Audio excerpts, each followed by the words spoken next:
The Committee on Homeland Security will come to order. Without objection, the chair may declare the committee in recess at any point. Before we begin, I want to start off by expressing the condolences of this committee to the people of the great state of Texas who have been devastated by recent tragic flooding. I know this hits especially hard to the home of several of our colleagues who call Texas home. Our thoughts and our prayers are with the victim of this flooding and their families. We are grateful for the courageous efforts of the Coast Guard, CBP, and many other first responders and volunteers who have placed themselves in harm's way to rescue those caught in the flooding. These American heroes, like Coast Guard swimmer Scott Ruskin, saved countless lives through their bravery, and they deserve our nation's gratitude and honor. This committee will continue to do everything we can to ensure the victims receive the assistance they need and that the federal agencies are prepared to help in times of trouble. The purpose of today's hearing is to examine the role that taxpayer-supported non-governmental agencies played in facilitating the border crisis under the Biden-Harris administration. I now recognize myself for a brief opening statement. For 4 years, the Biden-Harris administration created the worst border crisis in American history. From day one, Biden, Harris, and the Department of Homeland Security Secretary Alejandro Mayorkas implemented a policy of mass catch and release, dismantling effective border policies, and gutted interior enforcement. As a result, roughly 13 million inadmissible aliens were either encountered at our border or entered as gotaways. The consequences of these acts have been devastating. Thousands of Americans were lost to fentanyl poisoning. Gang members wreaked havoc in local communities. Young women like Laken Riley, Joycelyn Nungrara, and Rachel Moran were raped, abused, and murdered at the hands of illegal aliens. This committee led the way by impeaching Secretary Mayorkas for his willful and systematic refusal to enforce long-standing immigration laws passed and amended over the years by bipartisan majorities in Congress. The American people also emphatically rejected the open border policies at the ballot box last November. What is not known by many, and what will be highlighted today at this hearing, is that the Biden-Harris administration could not have executed an open-door border policy on its own. They needed help, and that help came from non-governmental agencies funded by the federal government. These groups that received billions in taxpayer funding would prove instrumental in helping the Biden-Harris administration process and release a historic number of illegal aliens into our country. Under a DHS program called the Emergency Food and Shelter Humanitarian Program, EFSPH, which later became the Shelter and Service Program, FEMA provided grants to numerous NGOs, many of whom are operating at the southwest border. These groups spent billions of taxpayers' dollars giving to them by the Biden-Harris administration to provide all types of benefits to illegal aliens, those individuals who were recently released from DHS custody. Our taxpayer dollars were spent on purchasing tens of thousands of nights in hotel rooms for illegal aliens, instead of using existing ICE detention facilities to house those detained individuals. The Biden-Harris administration sent taxpayer dollars to NGOs to put them in hotels at the cost, again, of hundreds of thousands of dollars over the course of those contracts, in many cases without any ICE supervision. Even worse, our taxpayer dollars were used to form the final link in the cartel's human smuggling operation, paying to help illegal aliens travel to their preferred destinations. Chicago, New York, Miami, Los Angeles, or other destinations of choice.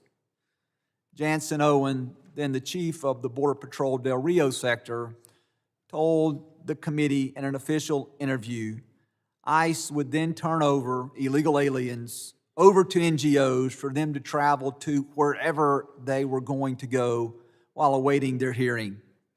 Recent studies have shown that illegal aliens who passed through the doors of these NGOs at the border ended up in effectively every congressional district across the country. Many of the NGOs served as a launching pad for mass illegal immigration. The abuse was so widespread that even the Biden-Harris administration, the NGOs themselves, couldn't deny what was happening.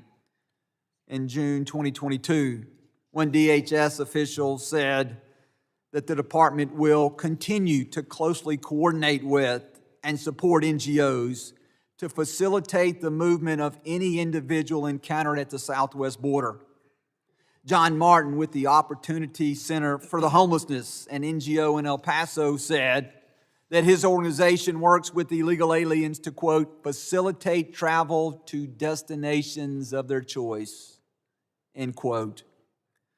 These actions appear to many on the committee to constitute a violation of Section 274 of the Immigration and Nationalization Act, which prohibits any individual from encouraging or inducing someone to enter the country unlawfully or helping transport them to the interior.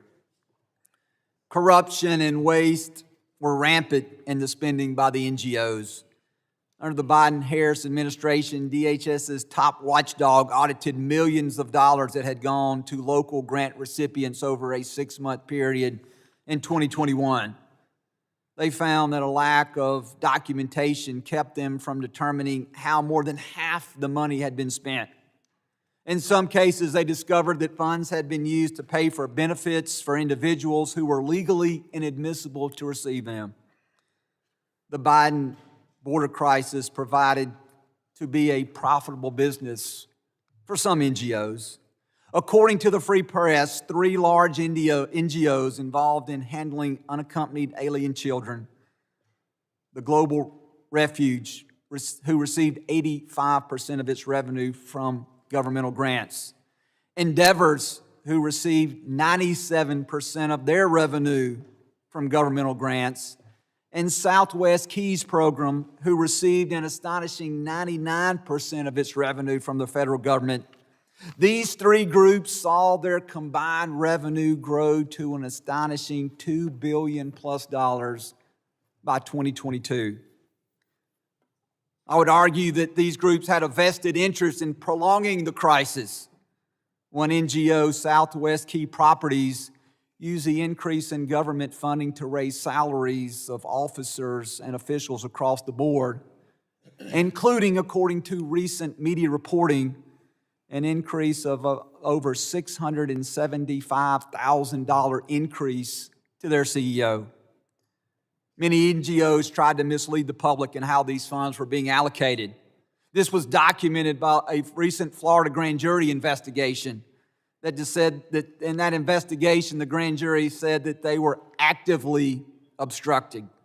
They were obstructed from determining how these federal dollars were spent. The grand jury also noted that some NGOs received the vast majority of their federal funding from grants, or the vast majority of their funding from federal grants.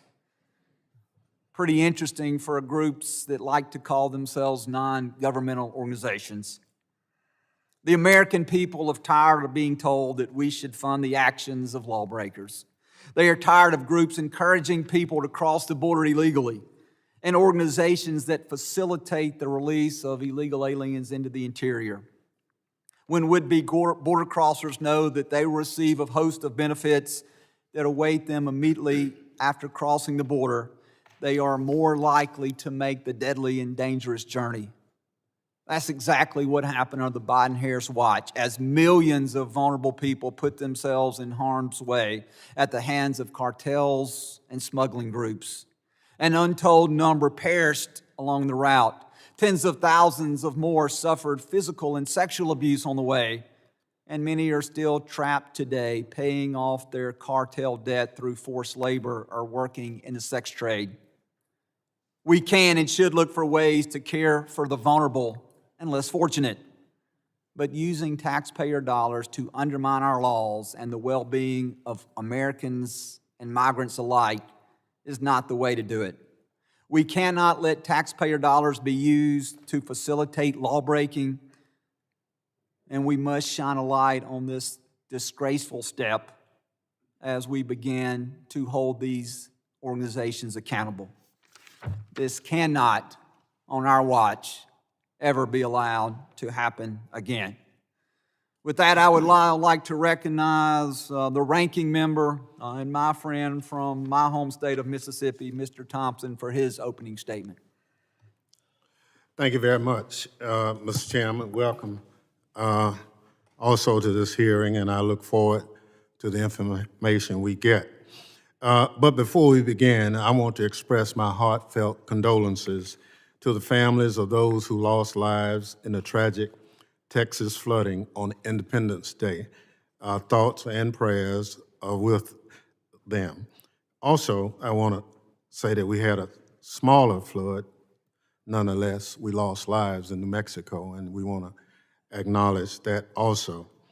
Mr. Chairman, my Republican colleagues and the Trump administration are waging a war on faith and civil society in the United States.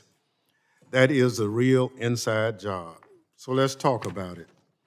Faith-based service and civic associations bring Americans together in pursuit of the greater good, and that threatens Donald Trump and MAGA Republicans because they believe their political strength lies in driving wedges between people. In their pursuit of political power, Donald Trump and MAGA Republicans are ripping apart the fabric of what makes America great: our freedom to believe, to practice our faith, and to associate in civic organizations that help us in our pursuit of happiness. Donald Trump started his second term by attacking religious organizations, and he's not rested since. On the first day in office, Donald Trump paused foreign assistance for the needy, harming the work of faith-based religious agencies. On his second day in office, Donald Trump decided that deportation forces could begin entering houses of worship to arrest migrants. After a week in office, Donald Trump, OMB, attempted to freeze federal grants, including the Nonprofit Security Grant Program, which helped houses of worship protect themselves from violence. Republicans on this committee appear to want that on that action. Just read the Republicans' press release about their vindictive investigation of American charities and this sham hearing. Republicans falsely accuse Catholic, Jewish, Lutheran, Methodist, evangelical, Muslim, and secular charities that feed, clothe, and aid the needy of having, quote, supercharged the business model of cartels, end quote. That is a slanderous accusation and fringe conspiracy theories with no basis in reality. Republicans sent out 215 letters falsely accusing organizations of wrongdoing, even though most of the organizations don't receive federal dollars or provide direct services to migrants. This is a scare tactic, plain and simple. Republicans' so-called investigation and today's hearing are shameful abuses of congressional power to bully people for how they choose to exercise their religion and help their fellow man. It's an attack on diverse faith-based organizations over their religious practices, and is a threat to charities that do humanitarian work Republicans do not like. It does not surprise me that the chairman of this committee, Mark Green, is absent for his last full committee hearing before retiring to Guyana. I, too, would be embarrassed if I had to sign off on this hearing. What does surprise me is that my good friend, Michael Guest, my colleague from Mississippi, a proud Sunday school teacher, is chairing a hearing that attacks Christianity and bullies private citizens over what they choose to do in lawful service in their communities. But that is the damage done Donald Trump and the MAGA Republicans have done to our country and to the Republican Party.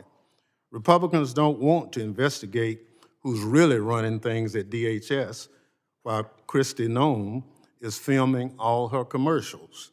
They don't want to investigate what Donald Trump is hiding by restricting Congress's access to classified files. They don't want to investigate why the Trump administration deported sick American kids. And they don't want to investigate how thousands of calls from flood survivors in Texas went unanswered by FEMA.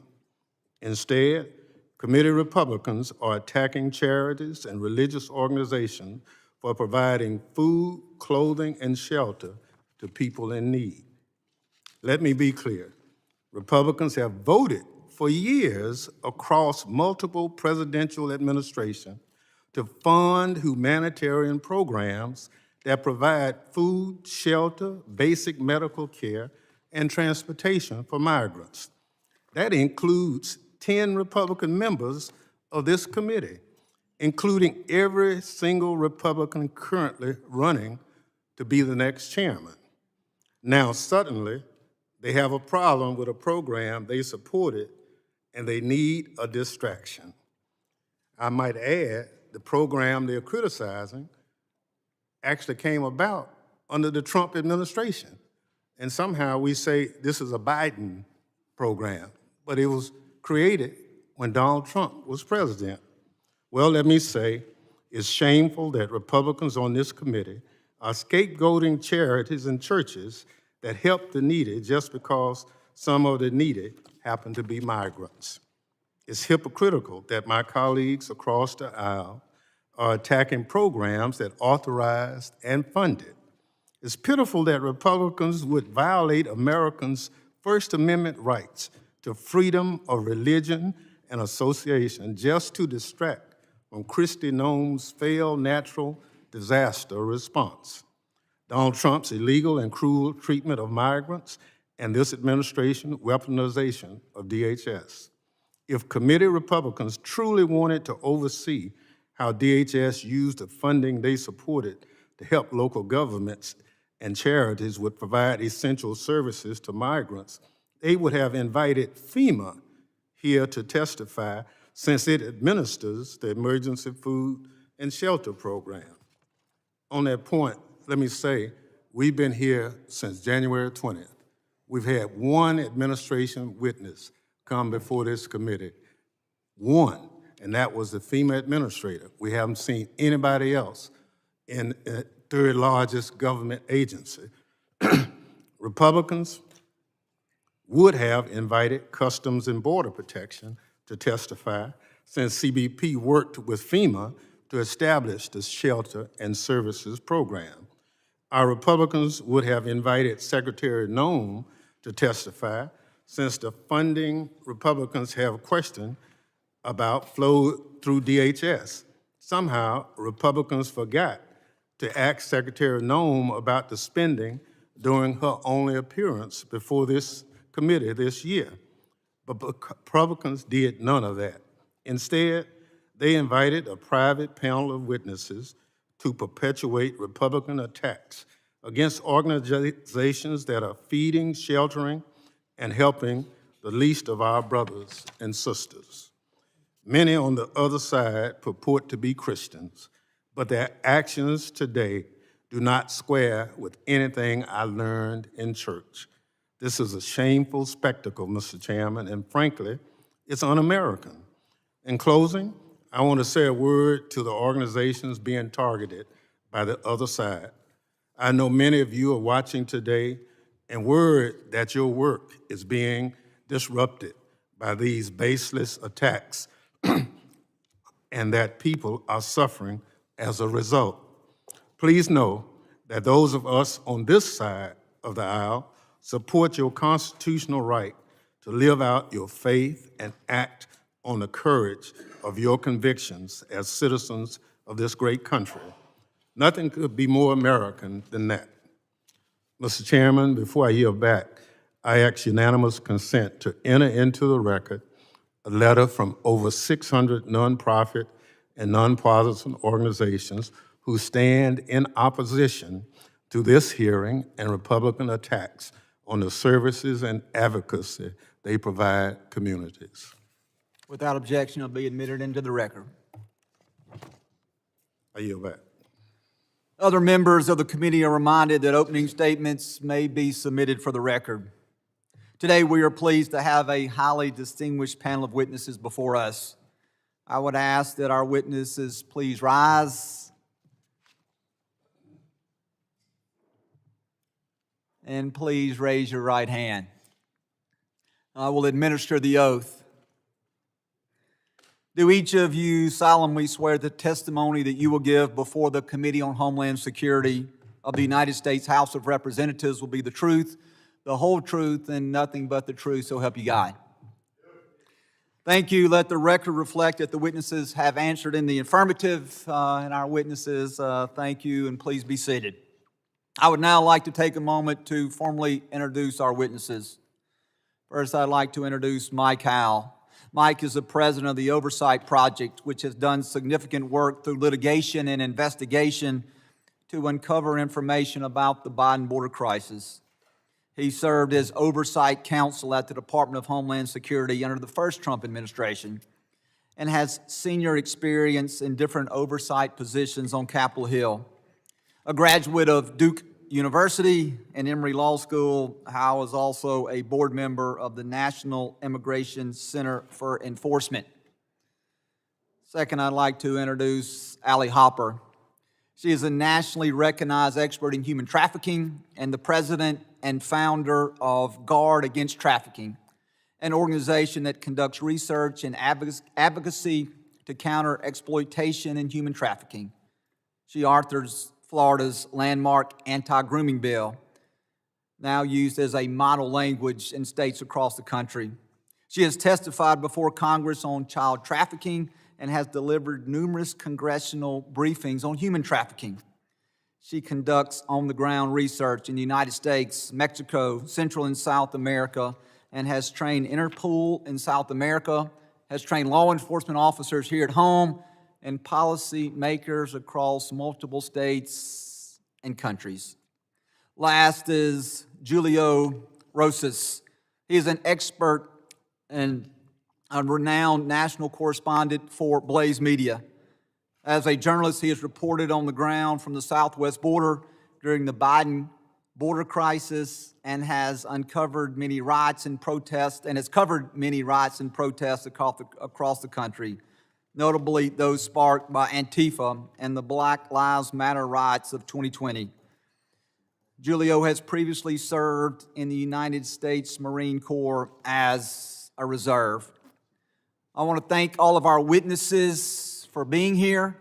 I would now like to recognize Mr. Howell for 5 minutes to summarize his opening statement. Chairman Guest, members of the committee, thank you for having me here today to testify. My name is Mike Howell, and I'm the president of the Oversight Project. I'm also a visiting fellow for the Heritage Foundation and a board member at the National Immigration Center for Enforcement. I especially thank you for giving me a platform to plead with members of this body, all on the Democrat side, to stand down on their threats against the men and women of Immigration and Customs Enforcement. The violence is getting out of control, and it is fueled by the demagoguery of politicians. Whether it is one of your members telling Axios that there needs to be blood to grab the attention of the press and the public, another saying civility isn't working and to prepare for violence, or even a member of this committee being arrested for forcibly impeding and interfering with federal officials, this escalation deserves condemnation. It needs to stop, and it needs to stop now. Assaults against ICE officers are up over 830%, and that's a lowball estimate. There have been violent incidents in Alvarado, McAllen, The gentleman suspend briefly. Yes, Mr. So Ranking I got a point of order. Pursuant to Clause 2K8 of Rule 11, I raise a point of order that this testimony is outside the scope of the hearing.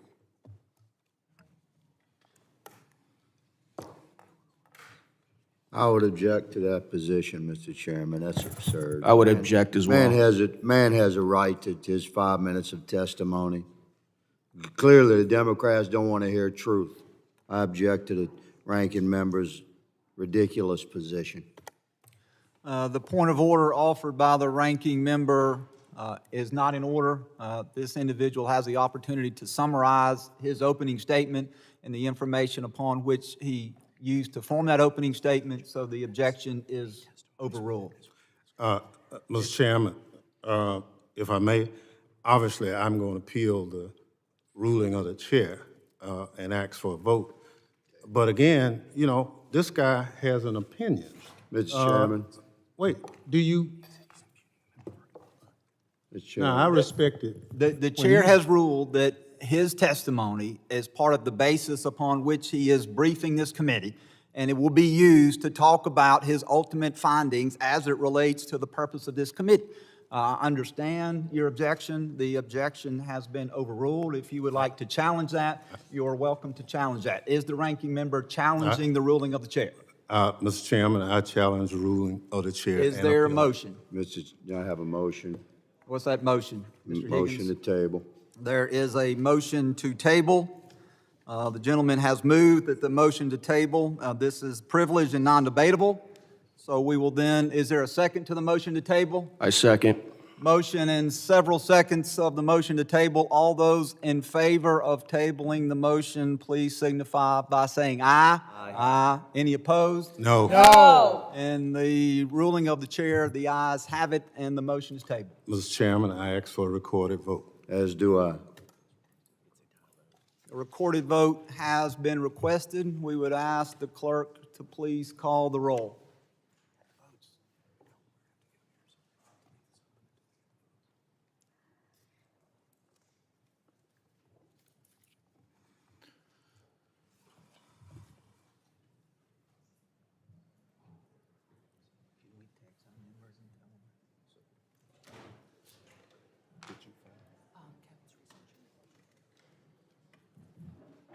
I know they're not going to like the next part.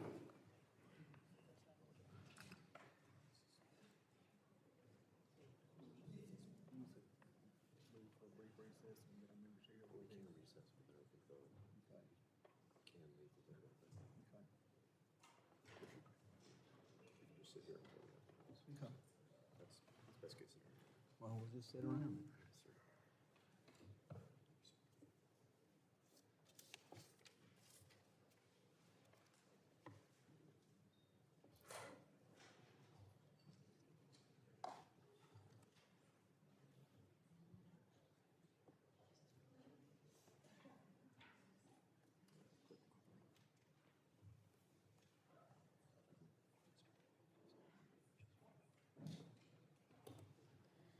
The clerk will call the roll, and then once the roll is called, we will wait on additional members to arrive so that they can cast their vote. But the clerk can begin to call the roll. Mr. McCall. Mr. Higgins. Aye. Mr. Higgins votes aye. Mr. Guest. I'm sorry, apologies. Mr. Jimenez. Aye. Mr. Jimenez votes aye. Mr. Pfluger. Mr. Garbarino. Ms. Green. Mr. Gonzalez. Mr. Luttrell. Mr. Strong. Aye. Mr. Strong votes aye. Mr. Burkeen. Mr. Burkeen votes aye. Mr. Crane. Mr. Crane votes aye. Mr. Ogles. Mr. Ogles votes aye. Mrs. Biggs. Mrs. Biggs votes aye. Mr. Evans. Mr. Evans votes aye. Mr. McKenzie. Mr. Knott. Ranking Member Thompson. Nay. Ranking Member Thompson votes nay. Mr. Swalwell. Mr. Correa. No. Mr. Correa votes no. Mr. Tanadar. No. Mr. Tanadar votes no. Mr. Magaziner. Mr. Goldman. No. Mr. Goldman votes no. Mrs. Ramirez. No. Mrs. Ramirez votes no. Mr. Kennedy. No. Mr. Kennedy votes no. Ms. McIver. No. Mrs. McIver votes no. Ms. Johnson. Mr. Hernandez. Ms. Poe. Mr. Carter. Mr. Carter votes no. Mr. Green?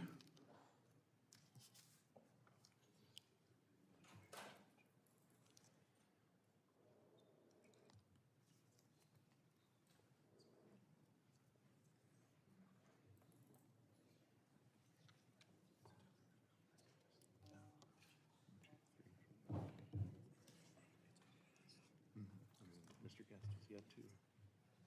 Chairman still has a vote.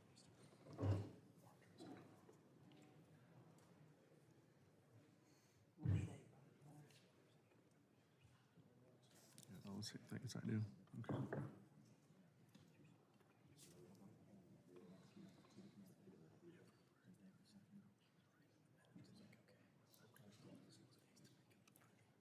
Yeah, we don't need it pretty right now. We just need it to be.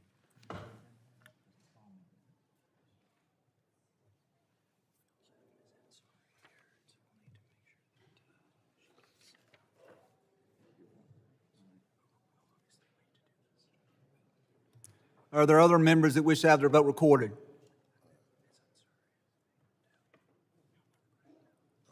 Mr. Clerk, how am I recorded? The chairman has not been recorded. I'd like to be recorded as an aye. Chairman Guest votes aye. The clerk will report the tally. Mr. Chairman, on that vote, there were 9 ayes and 8 noes. The motion to table is agreed to. Any other issues that need to be taken up before Mr. Howell resumes his testimony? Mr. Chairman, Yes, sir, Mr. Rankin. I'd like to ask unanimous consent that Ms. Ansari from Arizona be permitted to sit with the committee and question today's witnesses. Without objection, she will be allowed to sit and question witnesses, but not allowed to vote on any matters. Any other issues that need to be taken up? Mr. Howell, you are recognized once again to continue your summation of your opening statement. Thank you. Reclaiming my time. The violence, obstruction, and subversion of the United States that is emanating from so-called non-governmental organizations, unwell individuals, some probably paid, and supported by the political mainstreaming of violent rhetoric from national politicians should not come as a surprise. We saw the writing on the wall during the Biden border crisis, with the sick marriage between the government and so-called non-governmental organizations facilitating illegal immigration. The reason I call these groups so-called non-governmental organizations is because they, for the most part, draw funds from the government or have a preferential tax status from the government. They are more creatures of the government than they are non-governmental. Now, the United States of America is still reeling from the consequences of the worst border invasion in history. This was an invasion that was planned, promoted, encouraged, funded, and sustained by radical elements of the previous administration. This invasion could not have been accomplished without a colossal partnership between the government and open borders organizations. Simply put, under the Biden administration's open border policies, the government could only do so much to facilitate mass illegal immigration, welcome illegal aliens into the United States, and move them around the country. The Biden administration needed help, so they drove an estimated $6 billion to a conglomerate of 15 UN agencies and over 200 nonprofits, as recently calculated by the Center for Immigration Studies, to do the open borders work for them. Now, my organization, the Oversight Project, has led the way on exposing this border industrial complex. In December of 22, we published the first of its kind study tracking the cell phone movement of illegal aliens through these organizations at the border. With only a small sample size of 30,000 devices, we found that these devices went to 431 congressional districts. That's nearly everywhere in the country. In New York, we discovered a taxpayer-funded shelter providing false residency documents to illegals. In Mexico, we discovered flyers at an illegal alien staging camp encouraging illegals to remember to vote for Biden when they got in the U.S. In Arizona, we found a Mexican consulate official at an NGO advising illegals on how to lie to law enforcement and evade ICE. We have produced documentary evidence of non-citizens admitting on camera to being registered to vote in Arizona, Georgia, Minnesota, and North Carolina. This year, we obtained video evidence of an open borders organization in New York City hosting a seminar on how to evade ICE. This is the new trend. Open borders organizations are now in the obstruction of ICE business. Without the partnership and the money of the Biden administration, a blob of nonprofits, legal groups, and foot soldiers are taking to the streets to create chaos. This makes sense because the goal has always been destabilization. This destabilization is happening right here around us. Incendiary and defamatory protest rhetoric linked to the group 5051 and FLAIR, which is formerly the May Day movement, which did No Kings, which many members of this body promoted, and Party for Socialism and Liberation movements are some of the groups that are radicalizing individuals and inciting violence. And this only ends in violence. Now, the Oversight Project has asked this administration, the President Trump's administration, to stop issuing permits for peaceful protest to non-peaceful groups. People should be able to go to work in DC without being spat on, assaulted, or having an air horn blown into their eardrums. This happens all the time. I know firsthand. In conclusion, I'd encourage you all to think broadly about the blob of various organizations and strategies that were involved in sustaining the Biden border crisis and also understand what is still happening today. I thank you for the opportunity to testify, and I'm happy to answer any questions. Thank you, Mr. Howell. At this time, I'd like to recognize Ms. Hopper for her 5 minutes to summarize her opening statement. Chairman Guest, Ranking Member Thompson, and distinguished committee members, thank you for the opportunity to testify. My name is Allie Hopper, president and co-founder of Guard Against Trafficking, a nonprofit dedicated to combating human trafficking. As a Hispanic mother, I have held a 6-year-old Colombian child in my arms, cold, dirty, and shaking, left to die at the border by the cartel. I have seen children that have crossed the border alone, holding scraps of paper with sponsor information given to them by the cartels. When I testified in November, we discussed the exploitation of children at our border. Today, countless children continue to be neglected, abused, or trafficked by a system meant to protect them. We must ask, how was this allowed to happen, and what role did NGOs play?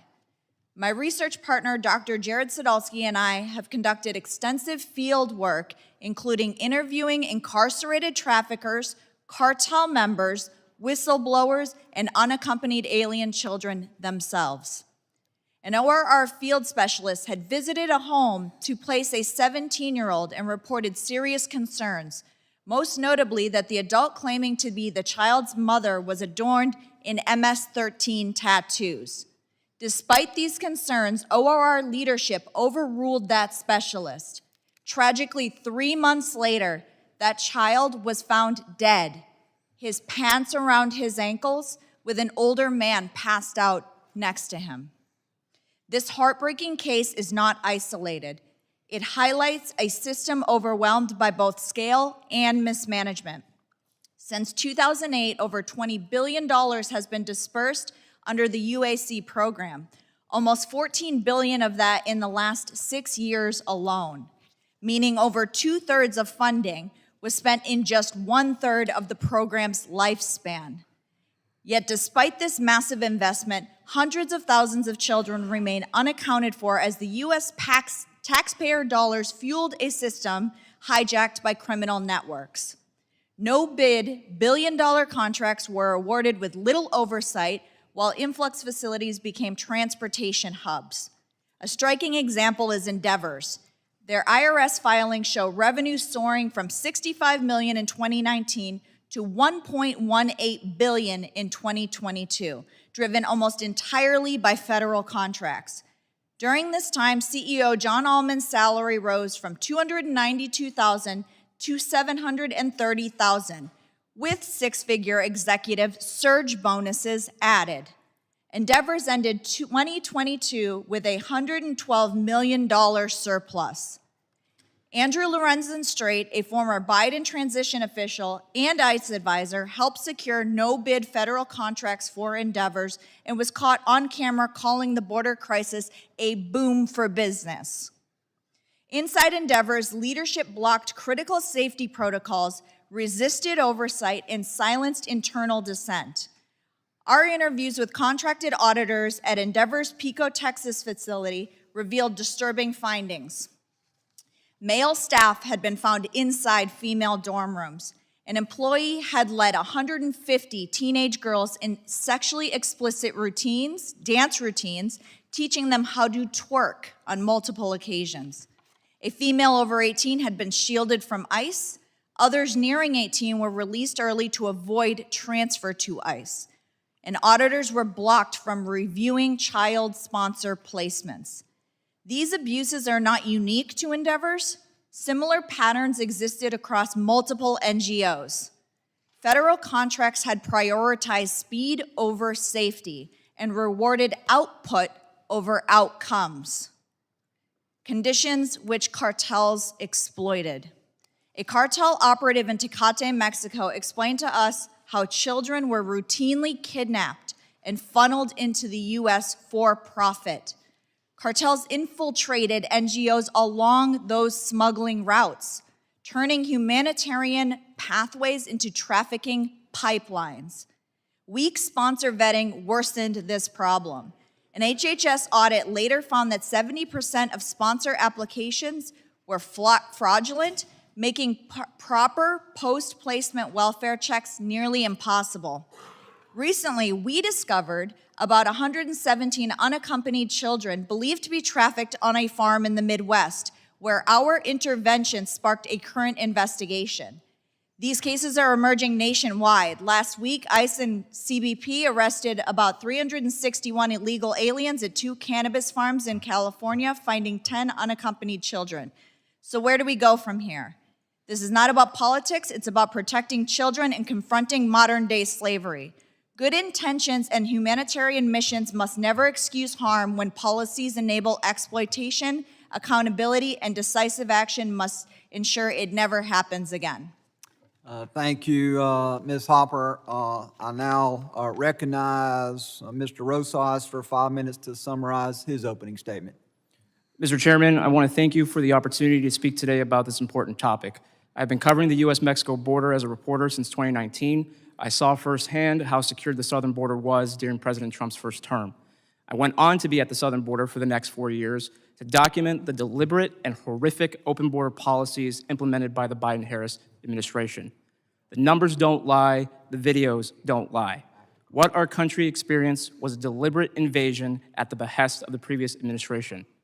Their efforts could not have been possible without the non-governmental organizations who provided the federal government the ability to flood our country with people who brazenly cross our borders illegally. The NGOs located along the border were often the first place processed migrants went to after being released by Border Patrol. These organizations helped the Biden-Harris administration avoid the bad optics of released migrants having to be on the street due to the large volume of overcrowding in certain sectors. Even with those efforts, the mass overcrowding still resulted in people sleeping on the streets, sometimes during the winter. Ultimately, the goal of these NGOs was to get people to their desired destination within the United States and get them settled in, even though their legal status was far from being secured. I would often see volunteers or staffers at the airport when I left the border guiding these processed migrants to ensure they made their flights. A few times, I saw them ushering unaccompanied minors. This is haunting to think back on now, knowing that Biden's HHS lost track of tens of thousands of minors once they reached their supposed final destination. By having this guaranteed help once they reached U.S. soil, illegal aliens had greater incentive to put their lives in danger by traversing through the Darien Gap and cartel-controlled territory in Mexico. One shelter in El Paso told me in 2023, around 80% of the women who had come to them had been raped, sometimes in front of their children. This highlights that despite the NGOs having the stated goal of helping these people, their help ends up harming the people who would go to use their services. Yes, they made it to the United States, but at what cost? Congress needs to ensure taxpayer dollars cannot be used to go towards enabling an invasion of our country ever again. It is a misuse of taxpayer dollars, and most importantly, it's a betrayal to the American people. Our tax money should be going towards Americans first and foremost.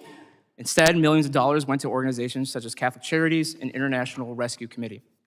The reason why it's important to not let this happen again is because the 4-year-long border crisis facilitated by these NGOs is the reason why there are riots in sanctuary cities today. President Trump campaigned and won on carrying out mass deportations. And the American people want to undo the damage inflicted by the Biden-Harris administration. NGOs have even made an appearance at the recent unrest happening in Los Angeles County. A recent example of this is federal agents arresting 4 people for interfering with an operation by allegedly placing homemade spikes on the road with the intention to damage their tires. On their person was a bag branded with the logo of the Coalition for Humane Immigrant Rights Los Angeles. Congress needs to look into whether NGOs are supporting people directly or indirectly who are currently interfering with federal operations. I can tell you that while Americans are happy the border crisis is finally over, they want to see accountability, and I believe Congress can make that accountability happen should you decide to act.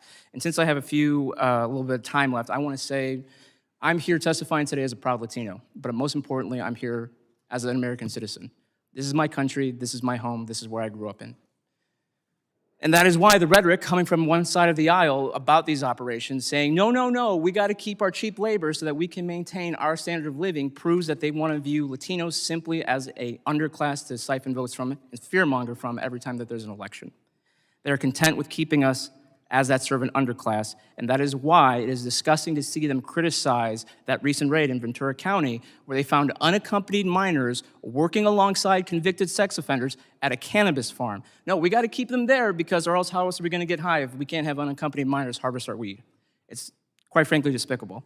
And the last thing I want to say is that the last time I appeared before this committee, we had one member say that Antifa is just an ideology, it's not a movement, by using an outdated quote from the FBI director. Well, coming back from Los Angeles, Seattle, and Portland just this past month with the recent riots, I can tell you that Antifa is very real, and the fact that they are also connected to that recent attempted ambush at that ICE facility in Texas. So I just wanted to reflect for the record that I was right then, and I'm right now, that Antifa is very real and they're very dangerous. Thank you. Thank you, and I want to thank all of our witnesses again for being here and for their opening statements. Members will be recognized by order of seniority for their 5 minutes of questioning. An additional round of questioning may be called after all members have been recognized. I'd like to recognize the gentleman from the great state of Louisiana, Clay Higgins, for 5 minutes. Thank you, Mr. Chairman. I appreciate the panelists for being here today. Let me ask you all a yes or no question, and we're going to build this thing out. Do you believe if an employee or an agent of an NGO that is implicated in child trafficking in a criminal investigation, if they cross the threshold of reasonable suspicion and they're investigated, and that investigation leads to the jurisdictional authority, the investigative authority, developing probable cause. So they cross the threshold of probable cause and they're arrested. And then they're prosecuted, and if they're convicted, they cross the threshold of guilty beyond a reasonable doubt, and they are convicted. We're talking about an employee of an NGO that participated willingly during the last 4 years with the trafficking of human beings, including children that were destined to be trafficked into the sex trade. Mr. Howe, do you think that employee of that NGO should be convicted and incarcerated based upon the judicial system and the criminal justice system I just described? Yes or no? Yes. Ms. Hopper? Yes. Mr. Rosas? Yes. Well, I concur. And much to the chagrin of a whole abhorrent industry of child trafficking that prospered from the open border policies of the Biden administration for 4 years, 2021, 22, 23, and 24, much to the chagrin of these people that made bank, man, we're coming after them. And this executive branch is building criminal files.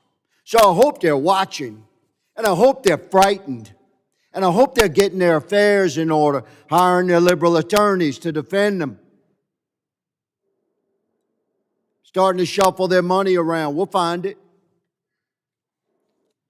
Mr. Howell, are you aware that ongoing right now in our country, if DHS, ICE, FBI, local and state law enforcement agencies working on classified operations to locate, find, and rescue trafficked, tender age, mostly girls. I'm talking about girls under 14 and younger across the country that were trafficked into our country in 2021, 22, 23, and 24. Are you aware that those operations are ongoing? Yes, sir. They're trying to find the children the Biden administration lost. Thank you, Mr. Howell. Ms. Hopper, are you aware? I am. Mr. Rosas? Correct, I'm aware. Thank you. Would you be surprised that according to my research, which will very soon be revealed next week, they've rescued so far 35,000 tender age kids. How you like that? Now, according to Ms. Hopper's research, which I find fascinating, and everybody up here should, 70% of the documentation turned in by so-called sponsors, which were lined up by who? The NGOs. Through who? Primarily HHS. It was a pipeline, man. We fed a pipeline of tender age children into sex trafficking and slave labor into our country. We're finding these kids. We're tracking this fraudulent documents. You're right, Ms. Hopper. My research showed a little bit less, 65%. You said 70%. I'll go with 70.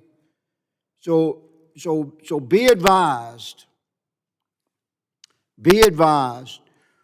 We are building out case files, criminal case files. We're interviewing these 35,000 kids, and we're finding out exactly what the hell happened, how they ended up in the nightmare where they were, and we're rescuing more. And there's nothing anybody can do about it. We're going to identify these children, we're locating these children, we're rescuing these children, and we're building out criminal files based upon the testimony of these young teenagers and the documentation of fraudulent vetting. And many of these NGO employees are going to find themselves wearing orange, be their new favorite color. Mr. Chairman, I appreciate the indulgence. I yield. Gentleman yields. The chair now recognizes Ranking Member Thompson for his 5 minutes of questioning. Thank you very much, Mr. Chairman. Mr. Chairman, you and I both are from Mississippi, and we know all too well the sense of devastation and hopelessness experienced by disaster survivors. Many of the nonprofits the majority is attacking today under your leadership are the very people who rush to support our constituents in their darkest days. It is a disappointing way to begin your tenure as chairman if your conference does, in fact, select you for that post. Mr. Chairman, you have read the same reporting I have. You've heard the same whispers of concern about the administration's action decimating staff across the department, and you've seen the horrific results of the department's gross incompetence in just six short months. As of July 4th, weekend began, the deadliest floods in Texas history were wreaking havoc in communities across the state. Over 130 people died, including nearly 30 campers and counselors at an all-girls Christian summer camp. Now, we know that because of Secretary Noem's policies, FEMA's urban search and rescue teams were not deployed until at least 72 hours after the flooding began, and FEMA's recovery center contracts were allowed to lapse. Disaster survivors called FEMA for help, but it answered only 35% of their calls. As Texans suffered, Secretary Noem was posting glamour shots for her South Dakota official portrait on Instagram. Apparently, federal disaster response can wait, but Instagram posts cannot. President Reagan once said the 9 most terrifying words in the English language were, "I'm from the government and I'm here to help." Secretary Noem's DHS has proven that it's far scarier when you call the government for help and no one answers. The Secretary has also allowed ICE to execute racist immigration raids, haphazardly rounding up Americans and migrants alike based on skin color, ethnicity, and the language someone speaks. She has defied court orders to halt deportation and timely returns wrongly deported individuals. Worst of all, the Secretary has overseen the deportation of American citizen children, including a 4-year-old with cancer, which I suppose is something you might expect from someone who's proud of shooting her puppy in the face. The Secretary has empowered unqualified mega lackeys to manage critical anti-terrorism operations charged with protecting our communities from hate-filled violence. As we face increasingly sophisticated cyber threats, the Secretary has harassed nearly 1,000 cyber experts at CISA into quitting their jobs and eliminating its election security work because the president is still upset that he lost the 2020 election.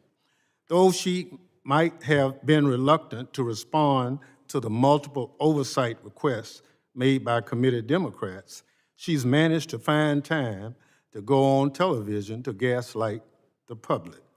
Secretary Noem has a lot of answers for Republicans have impeached cabinet secretaries for less, for noting, in fact. For those reasons, Mr. Chair, pursuant to Clause 2K6 of Rule 11, I move that the committee subpoena Department of Homeland Security Secretary Christy Lynn Noem.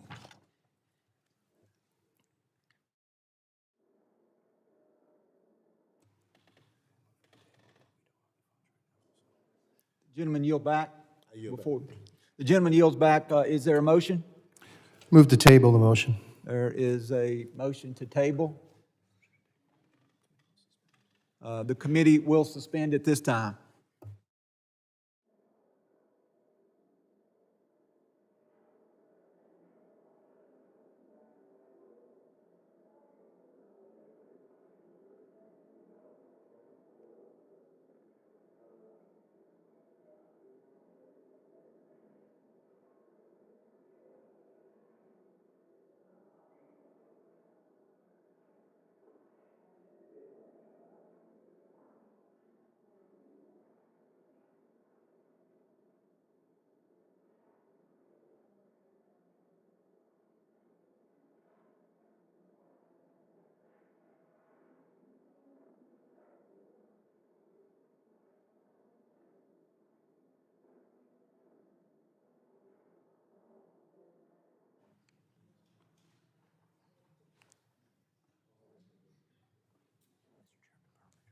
Mr. Chairman.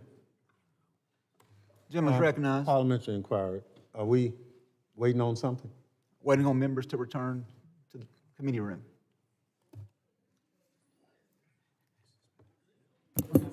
So will you entertain that request from the minority when we don't have enough members to defeat a vote? Ms. Goldman, the committee hearing at this point is in suspension per the rules. I have the ability to call us into suspension, and that's where we are at this point. No, I understand. I'm just wondering if you're going to do it similarly and equally for the minority, or you're just going to make it for the majority. Quality. Mr. Chairman, I know this is your maiden voyage, but there's a motion on the floor, and you can't recess a motion because the members are not here. The committee is not in recess, Ranking Member Thompson. Well, that's what you said. I'm sorry, the committee has been suspended.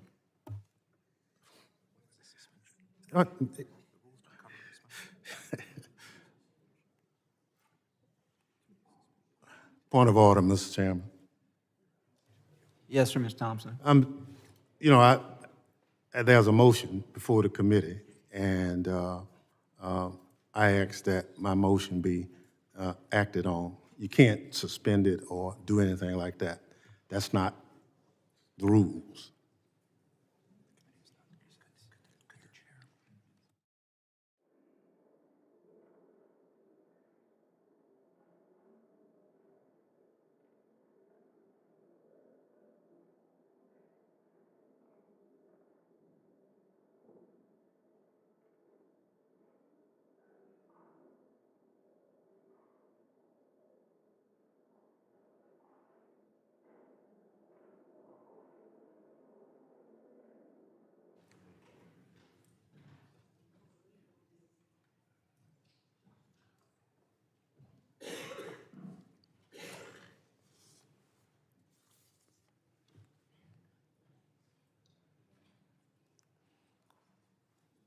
Mr. Chairman,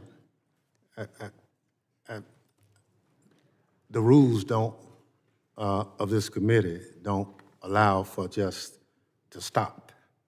And I'm just asking that we go forward with the motion. The chair has already explained where we are at this point, Mr. Thompson. And until additional members return to the chamber, we will not be moving forward. That, you know, I'm just saying that if we following the rules of the committee, what you're doing is not in the rule.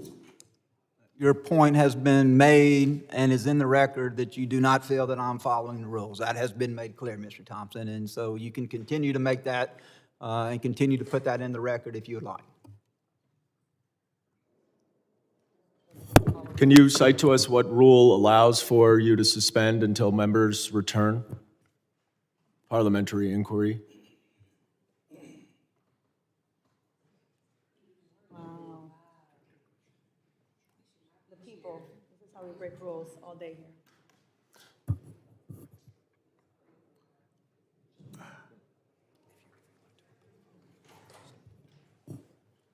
Law and order, folks.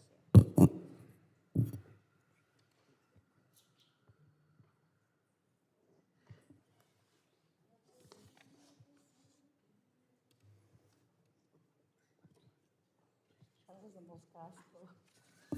Mr. Chairman, I asked the parliamentary inquiry. Yes, sir, Mr. Goldman. Can you please cite the rule of the committee that allows you to suspend the hearing to wait for members to come for a vote? I assume you want to follow the rules of the committee as the chairman. As I understand, Mr. Goldman, it's at the chair's discretion. I have used that discretion, and I have suspended. I understand that you and Mr. Thompson and other members may not be happy with that, but that is the decision. No, I just want you to follow the rules. Simple question. I assume you want to follow the rules as the acting chairman. So presumably there's a rule that you can cite to that allows you to do this. There is no general discretion of the chair to do whatever the chair wants to do. That is not a rule in the House of Representatives.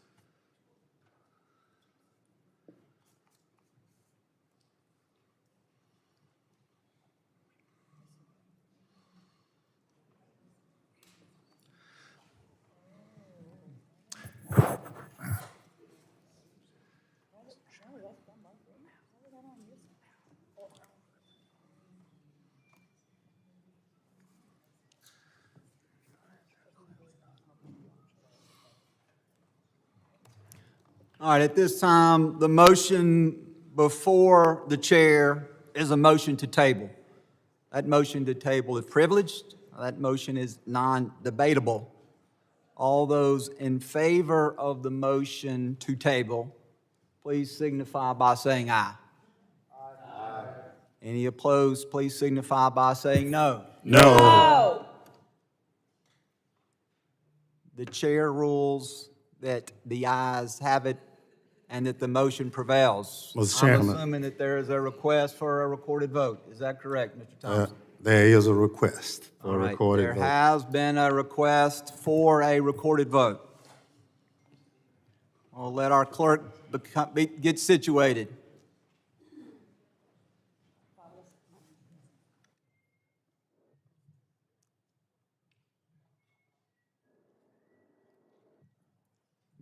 Mr. Clerk, would you please call the roll? Mr. McCall. Mr. Higgins. Aye. Mr. Higgins votes aye. Mr. Jimenez. Aye. Mr. Jimenez votes aye. Mr. Pfluger. Mr. Pfluger votes aye. Mr. Garbarino. Aye. Mr. Garbarino votes aye. Ms. Green. Mr. Gonzalez. Mr. Luttrell. Mr. Luttrell votes aye. Mr. Strong. Mr. Strong votes aye. Mr. Burkeen. Mr. Burkeen votes aye. Mr. Crane. Mr. Crane votes aye. Mr. Ogles. Mr. Ogles votes aye. Mrs. Biggs. Mrs. Biggs votes aye. Mr. Evans. Mr. Evans votes aye. Mr. McKenzie. Mr. Knott. Ranking Member Thompson. Nay. Ranking Member Thompson votes no. Mr. Swalwell. Mr. Correa. Mr. Correa votes no. Mr. Tanadar. Mr. Tanadar votes no. Mr. Magaziner. No. Mr. Magaziner votes no. Mr. Goldman. No. Mr. Goldman votes no. Mrs. Ramirez. No. Mrs. Ramirez votes no. Mr. Kennedy. No. Mr. Kennedy votes no. Mrs. McIver. No. Mrs. McIver votes no. Ms. Johnson. Ms. Johnson votes no. Mr. Hernandez. Ms. Poe. Ms. Poe votes no. Mr. Carter. Mr. Carter votes no. Mr. Green.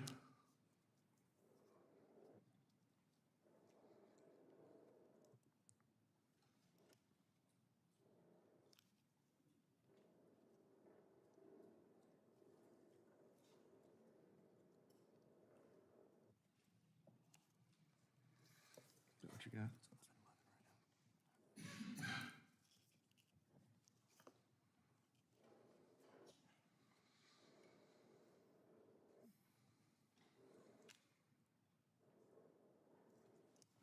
Mr. Clerk, how am I recorded? The chairman is not recorded. The chair votes aye. Chairman Guest votes aye. Are there other members who wish to have their vote recorded or to change their vote? Seeing none, would the clerk please report the tally of the vote? Mr. Chairman, on that vote, there were 12 ayes and 11 noes. The motion order. passes. Point of order. Can we please have the list of aye votes read to us and members that voted aye? The members that voted aye are as follows: Mr. Higgins, Mr. Jimenez, Mr. Pfluger, Mr. Garbarino, Mr. Luttrell, Mr. Strong, Mr. Burkeen, Mr. Crane, Mr. Ogles, Mrs. Biggs, and Mr. Evans, and Chairman Guest. Were all present to cast their votes? Mr. Clerk, we're all present and cast for votes, to your knowledge? Yes, all were present in the room when they voted. Thank you.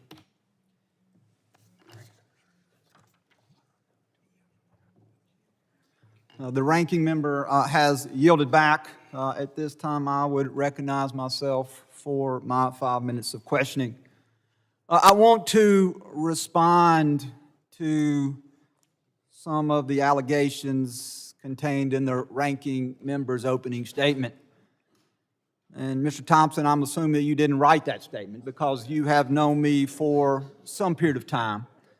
I know you to be someone who, that I have a long-standing relationship with, and do not believe that you would write an opening statement attacking mine or the Christianity of any other member of this committee. I don't believe that you would weaponize my religious beliefs. I don't believe that you would criticize me because I choose to teach Sunday school in my church, and to somehow say that because I'm a Sunday school, because I'm a Christian, that me being a part of this hearing somehow, in some way, flies in the face of my religious beliefs. Because what we're doing here today is we are not casting a broad net on every non-governmental organization, every nonprofit. We are instead focusing this hearing on those who have profited off of the illegal immigration that we saw under the Biden-Harris administration. I have mentioned nothing in my statement about nonprofits such as Red Cross, Catholic Charities, Samaritan's Purse, Doctors Without Borders, nonprofits who actually take money and use it for the good, who are out there collecting money from their congregation, from members of the community who wish to give back. Instead, this hearing is focused on those handful of nonprofits who received their money almost exclusively from grants from the federal government, but yet still claim to be nonprofits. Ms. Hopper, you mentioned two of those in your written testimony, two that I referenced in my opening statement, those two being endeavors,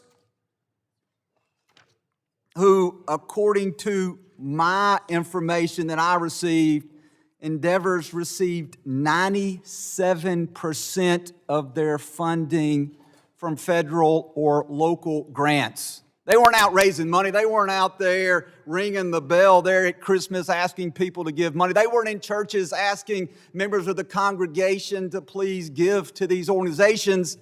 They were instead an arm of the federal government in that they received 97% of their funding. And then Southwest Key Properties was an NGO that blew past that. 99% of their funding came from grants from the federal government. And what did these organizations do with that? You talk about in your testimony, Ms. Hopper, you talk about Endeavor, that in 2020, Endeavor reported $52 million in revenue. That in 2021, they reported $658 million in revenue. A $600 million increase in a year with 97% of that money coming from the federal government. And that in 2022, they reported a record $1.18 billion from the federal government, or at least 97% of that. You talk about how executives for Endeavor padded their pockets, that with this increase in revenue comes increase in salary, that the compensation for the CEO doubled. You talk about these particular CEOs that I mentioned, instead of using that money to protect children, they were treating this money like venture capitalists. You also stated in there that an Endeavor's individual, someone within their organization, said that the border crisis was a boom for business. In an article from the New York Post, they talk about another one of these nonprofits. They talk about Southwest Key. The headline says, Texas nonprofit housing migrant kids took $3 billion in grants from Biden administration and boosted executive salaries up to 139% to pull the plug. And so I am offended when people from the other side say that we're not being Christian, that we don't want to help people. We're not saying that all nonprofits are bad. Many of us support and give money and volunteer to those. But this hearing today is focused on those nonprofits which were government funded, which were used by the Biden-Harris administration to continue to move people across the border against the will of the public and without the authorization of Congress. So with that, I yield back, and I now recognize my friend from California, Mr. Carrera, for 5 minutes for his questioning of the witnesses. Thank you, Mr. Chairman, and I do hope to continue to work with you as a friend here in this committee. I would also, though, want to point out that some of our witnesses have to be careful with the testimony. Mr. Rosa has pointed out Catholic Charities as being one of those organizations that received funding. I'm a Catholic. I'm kind of disappointed in that Why? because of what the chairman said. This Catholic Charities does good work. And you pointed out somebody who got money to do something that was unethical or illegal. Thank you. But, Mr. Chairman, big job here of this committee is oversight, okay? Homeland Security's budget is doubled. The mission, as was pointed out, some of the witnesses here today, was to go after undocumented criminals. Yet, back home every day, we're a peaceful, loving community.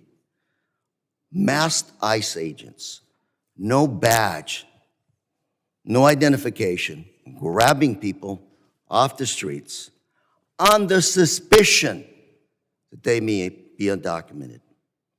Today, 70% of those apprehended, undocumented, are not criminals. They're hardworking taxpayers. Recently, a pastor in Florida that had been here for 20 years with a stay of removal was arrested. All of you have known, I told you the story, I'll tell you again. Father, 25 years, not a traffic ticket to his name. Father of 3 Marines was apprehended. DHS recently raided a church in California. Sanctuary. I thought we're supposed to go after criminals. What authority does DHS have to go after churches? Are these the right people? Not quite sure. Are we creating a national federal police here with unlimited powers? But, let's not talk about undocumented here. Let's talk about U.S. citizens, okay? Countless U.S. citizens being detained in this country. In my district, an attorney, woman, female, walking down Centennial Park, apprehended by ICE, did not do anything offensive to the ICE agent, was arrested, put in a van with no windows, cuffed, taken to a detention center for hours. What are we coming to? Many stories like that. U.S. citizens being detained by ICE, not for a few hours, but for a few days. So a U.S. citizen speaking with an accent. U.S. citizens. Do I have to carry around a passport now? Do I have to tell children that are American citizens to have their ID and passports with them? Is that what we're coming to? Mr. Chairman, I want to work with you. Let's work on oversight, okay? A lot of these ICE agents, their performance, are probably going to rely on that defense called qualified immunity when they do things like violate our constitutional rights. What's our defense for not doing our job of oversight? Facial recognition technology now? Everybody now, citizens or not, U.S. citizens, facial recognition technology without your permission, without a warrant. We should, Mr. Chairman, today have Todd Lyons, Acting Director of ICE, come before this committee and explain what's going on. Mr. Chairman, pursuant to Clause 2, sub K, sub 6 of Rule 11, I move that the committee subpoena Mr. Todd Lyons, the Acting Director of ICE. Mr. Chairman. Mr. Chairman, I move to table. There is a motion to table. Ms. Crater, you yield back at this point? Yes. And the gentleman yields back. The gentleman from Florida has moved to table. The motion is privileged and is non-debatable. All those in favor of the motion to table, please signify by stating aye. Any opposed, signify by stating no. No. In the opinion of the chairs, the ayes have it. Is there a request, Mr. Ranking Member? A request from Mr. Correa for a recorded vote. We will allow the clerk a moment to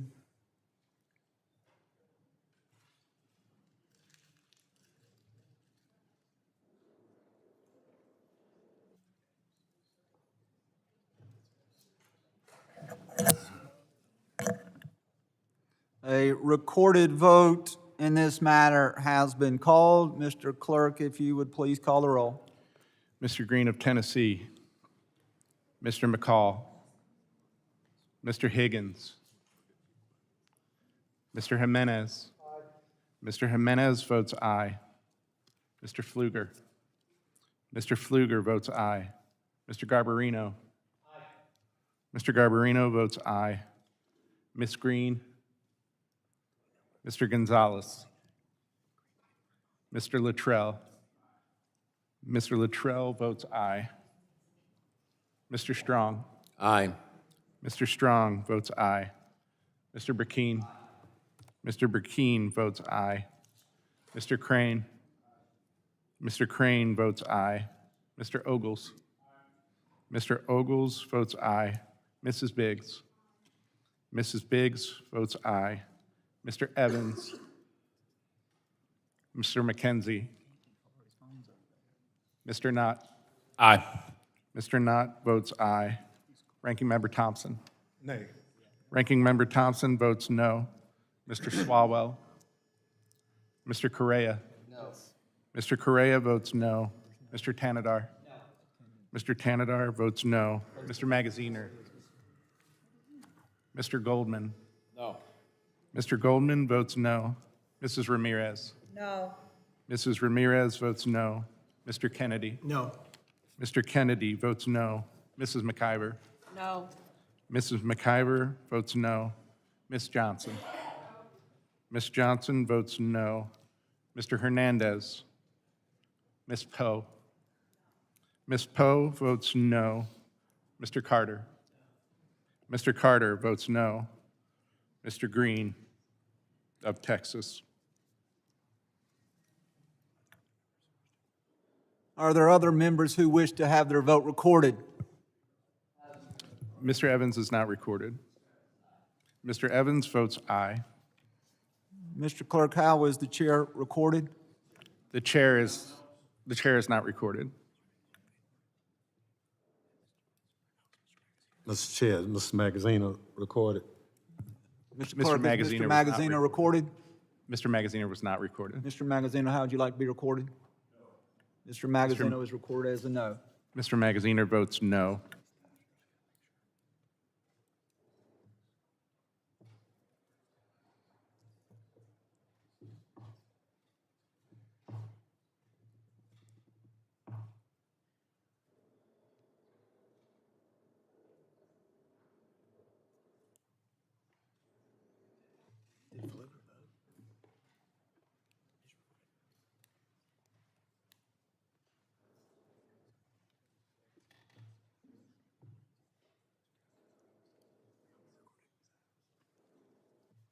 Mr. Clerk, how is the chair recorded?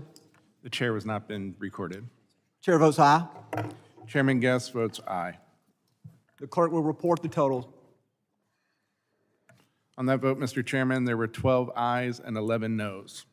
The motion is not successful. The motion is successful and is agreed to. At this point, I would recognize my friend from the state of Florida, Mr. Jimenez, for his 5 minutes of questioning. Thank you, Mr. Chairman. Ms. Hopper, how many children do you think that DHS basically lost and didn't have track of during the 4 years of the Biden administration that were admitted into the United States? The reports vary, but as of the last number that we were made aware of was over 325,000 children that went unaccounted for. 325,000 children are not accounted for. So my colleagues on the other side don't want to speak about this hearing. They want nothing to do with this hearing, all right? Why? Because of the failure, and one of the greatest failures in American history of the Biden administration, I believe, was in not keeping track of children. And it wasn't like the folks that sit on the other side of this aisle weren't made aware by people sitting on this side of the aisle that it was happening. And, you know, they failed to do anything or speak out against really this atrocity that was happening to the children that were coming through the border. So this hearing is about the enrichment of certain, NGOs and their part in this tragedy. But also one thing that we haven't talked about is really, not only did this administration enrich a lot of these NGOs, and I'm not painting them all the same. I'm Catholic, all right? So, you know, and I'm a really good friend of our Archbishop in Miami, all right? You know, we have dinner and all that. So I know the great work that they do, but I know there's also bad apples in there. But also the billions of dollars that flowed to the Mexican cartels through human trafficking. And all of it, and you heard, this is not the first time you're going to hear me say it, was done on purpose. Because you can't be that stupid. You can't be that dumb. And so the Biden administration lost track of 300,000 people, children, all right? Probably lost track of millions of other people, migrants, you know, in the United States as they were being trafficked all around. Some indentured servants, the children indentured servants, and even worse, in sex trade, all done on purpose. That has to be one of the biggest scandals in American history. And that's why my colleagues on the other side are running for the hills. But you can run, but you can't hide. And you can't justify the inexcusable. And it's not like we didn't tell them. And it wasn't like I wasn't here for 4 years telling them, hey, this is happening, and it's done on purpose. And a lot of my colleagues here were doing the same thing, and they just ran away. And now they're trying to say, well, I don't want to talk about this. I don't want to talk about what we're talking about today. And so what we're trying to, I guess, bring to light is we want to make sure this never happens again. And yeah, we need to bring it to light right now because it wasn't going to be brought to light under the Biden administration. All right, and make sure that it never happens again. And I thank God that we have President Trump in office who has controlled the border. And so the cartels aren't getting richer by the minute using human trafficking, and that our children, those children are not being exploited. And so, again, what can we do to make sure this never happens again, Ms. Hopper? Thank you for your question.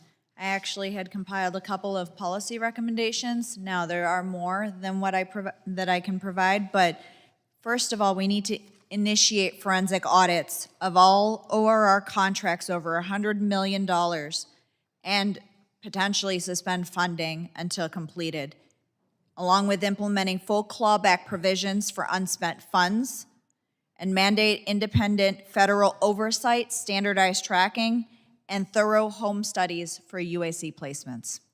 Thank you, and I hope that we as a committee can take those recommendations and put them into legislation, and I hope it would be a bipartisan effort, because what's happening to those children is definitely a crime. Thank you, and I yield back. The gentleman yields Point of back. order, Mr. Chairman, point of order. Point of order. Thank you. I ask unanimous consent to include into the record this Republican press release from this committee saying that Catholic Charities and the U.S. Conference of Catholic Bishops is in fact under investigation. Without objection, it will be admitted. Chair now recognizes the gentleman from the state of Michigan, Dr. Thanadar, for his 5 minutes of questioning. Thank you, Chair, and thank you, Ranking Member. Today I speak as a representative of the American people who desire accountability, transparency, and integrity.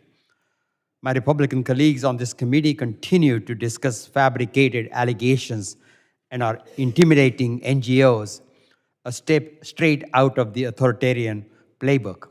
If they want to investigate fraud, waste, and abuse, this committee should instead focus on DHS Inspector General Joseph Kufari's failure to uphold his office's core principles of accountability, transparency, and integrity.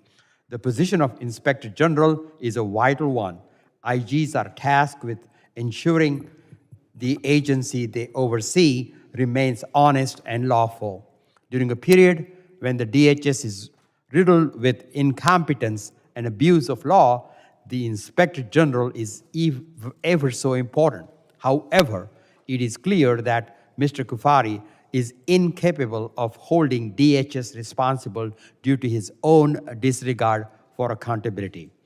IG Kufari misused $1.4 million in taxpayer dollars by hiring a private law firm to investigate his own employees in retaliation for their criticism of his qualifications. He ultimately had to pay one of those employees $1.7 million settlement. Inspector Generals are supposed to protect whistleblowers from retaliation, not be the source of retaliation. The IG misrepresented himself during his confirmation process by failing to disclose when asked that at the time of his retirement from the Justice Department, he was under investigation by the DOJ's Office of Inspector General for ethics violations. Furthermore, he provided inaccurate and misleading answers with respect to possible misconduct when he was a federal law enforcement officer. We also know that Mr. Kufari routinely deleted text messages from his own government-issued phone, a violation of federal record-keeping laws. Lastly, he continuously obstructed this committee's work by refusing to respond to inquiries and blocking his employees from appearing for transcribed interviews. Investigating all of these controversies, the Council of Inspector General on Integrity and Efficiency, an office then run by a Trump-appointed Inspector General, found that Mr. Kufari had abused his authority and engaged in substantial misconduct, recommending that President Biden fire him. Mr. Kufari's tenure as Inspector General has been marked by fraud, waste, and abuse. He has rendered the very watchdog office meant to protect DHS from abuse and mismanagement untrustworthy and inefficient. For the sake of accountability and for the sake of public trust in government, this committee must demand more from the Inspector General and hold him responsible. Mr. Chair, pursuant to Clause 2K6 of Rule 11, I move that committee subpoena DHS Inspector General Joseph V. Kufari to appear before this committee to provide sworn testimony and to produce all relevant documents regarding his performance as the DHS Inspector General. With Mr. Chairman, that, I move to table. I yield back. Gentleman yields back. There has been a motion from Mr. Jimenez from Florida to table. The gentleman that moves the table, that motion is privileged and is non-debatable. All those in favor of the motion signify by saying aye. Aye. All those opposed signify by saying no. No. The ruling of the chairs is that the ayes prevail. Is there a motion for a recorded vote, Dr. Yes. Tanadar? Yes, it. A motion for a recorded vote has been made. If we will take a moment to allow the clerk to return to his position.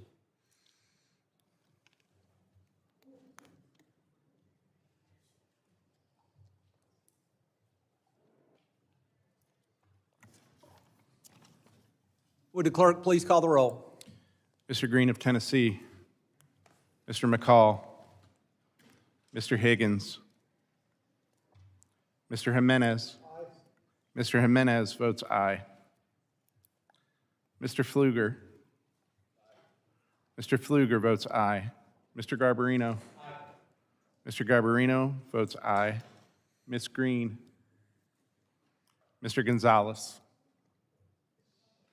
Mr. Luttrell. Mr. Luttrell votes aye. Mr. Strong. Aye. Mr. Strong votes aye. Mr. Burkeen. Aye. Mr. Burkeen votes aye. Mr. Crane. Mr. Crane votes aye. Mr. Ogles. Mr. Ogles votes aye. Mrs. Biggs. Mrs. Biggs votes aye. Mr. Evans. Mr. Evans. Mr. Evans votes aye. Mr. McKenzie. Mr. Knott. Aye. Mr. Knott votes aye. Ranking Member Thompson. Nay. Ranking Member Thompson votes no. Mr. Swalwell. Mr. Correa. No. Mr. Correa votes no. Mr. Tanadar. No. Mr. Tanadar votes no. Mr. Magaziner. Mr. Goldman. Mr. Goldman votes no. Mrs. Ramirez. No. Mrs. Ramirez votes no. Mr. Kennedy. No. Mr. Kennedy votes no. Mrs. McIver. Mrs. McIver votes no. Ms. Johnson. Ms. Johnson votes no. Mr. Hernandez. Ms. Poe. Ms. Poe votes no. Mr. Carter. No. Mr. Carter votes no. Mr. Green of Texas.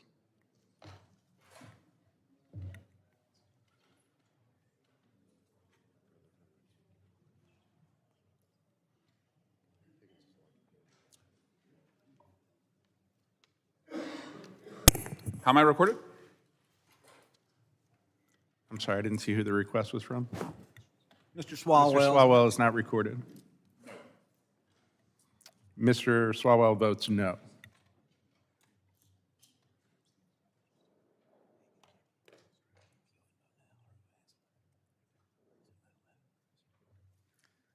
Mr. Clerk, how's the chair recorded? The chair has not been recorded. Chair votes aye. Chairman Guest votes aye.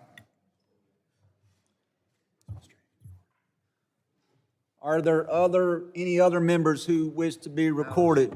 How is Higgins recorded? Mr. Higgins was not recorded. I'm an aye.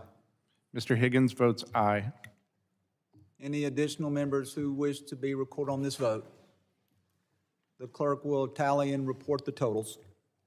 On that vote, Mr. Chairman, there were 13 ayes and 11 noes. The motion is agreed to. At this time, the chair would recognize for 5 minutes of his questioning Mr. Pfluger from the great state of Texas. Yeah, thank you, Mr. Chairman. Never been so disappointed to sit in a partisan hearing. I mean, what a joke. And let me just correct the record for the gentleman from Mississippi talking about the floods in Texas and FEMA not being there. False. Completely false. They were there. I don't think the ranking member was there. I was there. Several people on this committee were there. So the assertion that FEMA was not there, you want to politicize something? Go politicize something else. But that's out of bounds. What a tragedy. And to try to take advantage of that in this space, the Homeland Security space, formed after 9/11, what a tragic statement to make. I mean, of all the things, and we kind of knew the politicization was coming, but for it to happen in this committee, Secretary was there multiple times. FEMA director was engaged everywhere. People on this committee were recovering and searching for bodies. I'm shocked, totally shocked at that statement. You know where else my colleagues on the other side of the aisle were not? They weren't at the border for the last 4 years.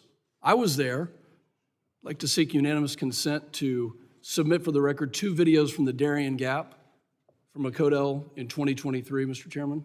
Without objection. These videos show the children that are walking through, and only one Democrat accepted the offer to go to that Codel, to go see firsthand. Only one.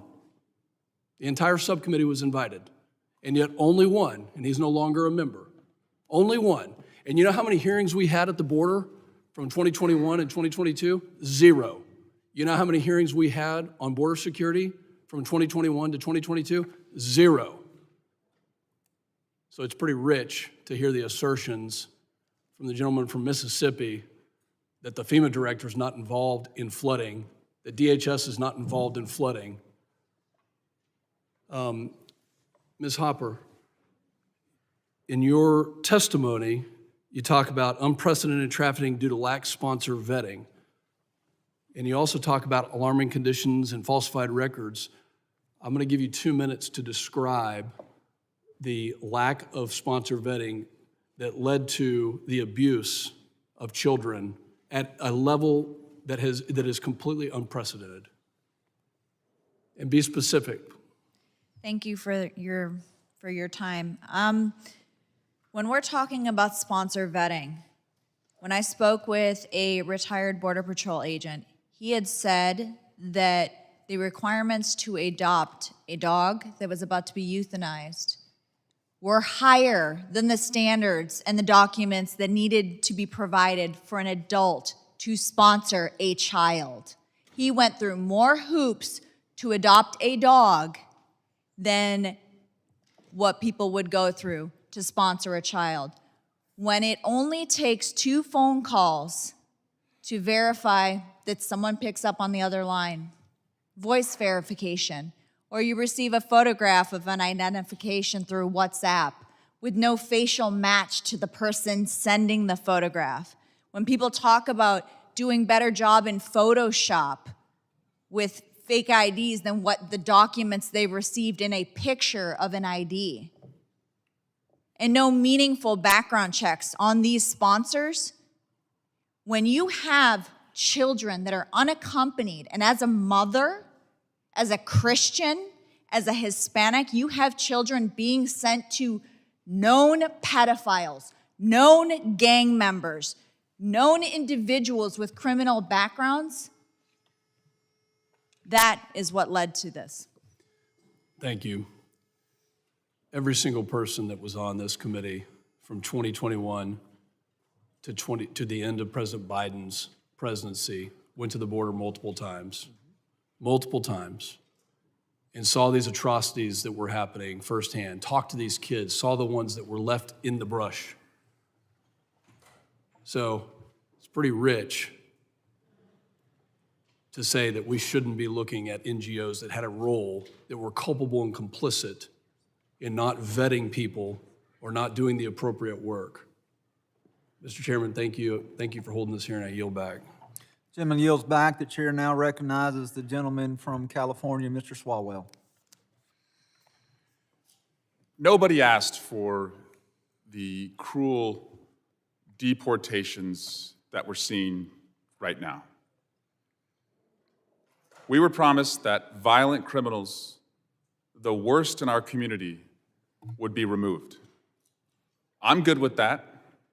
I don't want violent criminals who are undocumented in our community. I'll help with that. Put out a list of 1,000 people.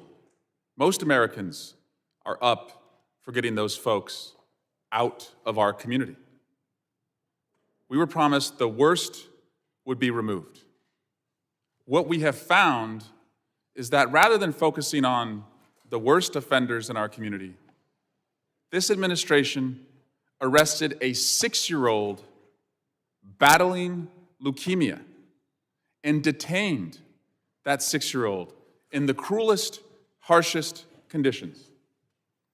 ICE detains 6-year-old leukemia patient and his family, even though they followed every immigration rule. In detention, the children cried every night, according to the family's attorney. The woman's 6-year-old son also experienced bruising and bone pain, both symptoms of leukemia, and missed an appointment related to his cancer treatment. His sister barely ate. Don't give me this Christian nonsense that I've heard from some of these witnesses. I'm a Christian. I'm a father. I'm from a law enforcement family. I was a prosecutor. This is not who we are. This is not what any American signed up for. This administration deported a 4-year-old American citizen battling cancer. They arrested a U.S. Marshal. They're not up for this job. They're just up for the cruelty, for owning the libs. They're not serious about protecting our communities from the worst.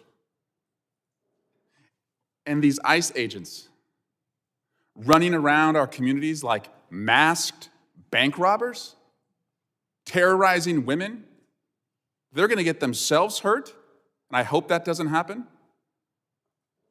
And we're already seeing women are being targeted by people who are impersonating ICE agents. I hope every state that is able to, and every community that is able to, unmasks ICE with their policies. If you're standing on the law, you can show your face. The FBI, they're probably doing a search and seizure right now at some dangerous criminal's home. They're not masked. They loudly, on their blue jackets, have that yellow insignia that says FBI. No other law enforcement agency in America runs around our communities masked. It's time that we unmask ICE.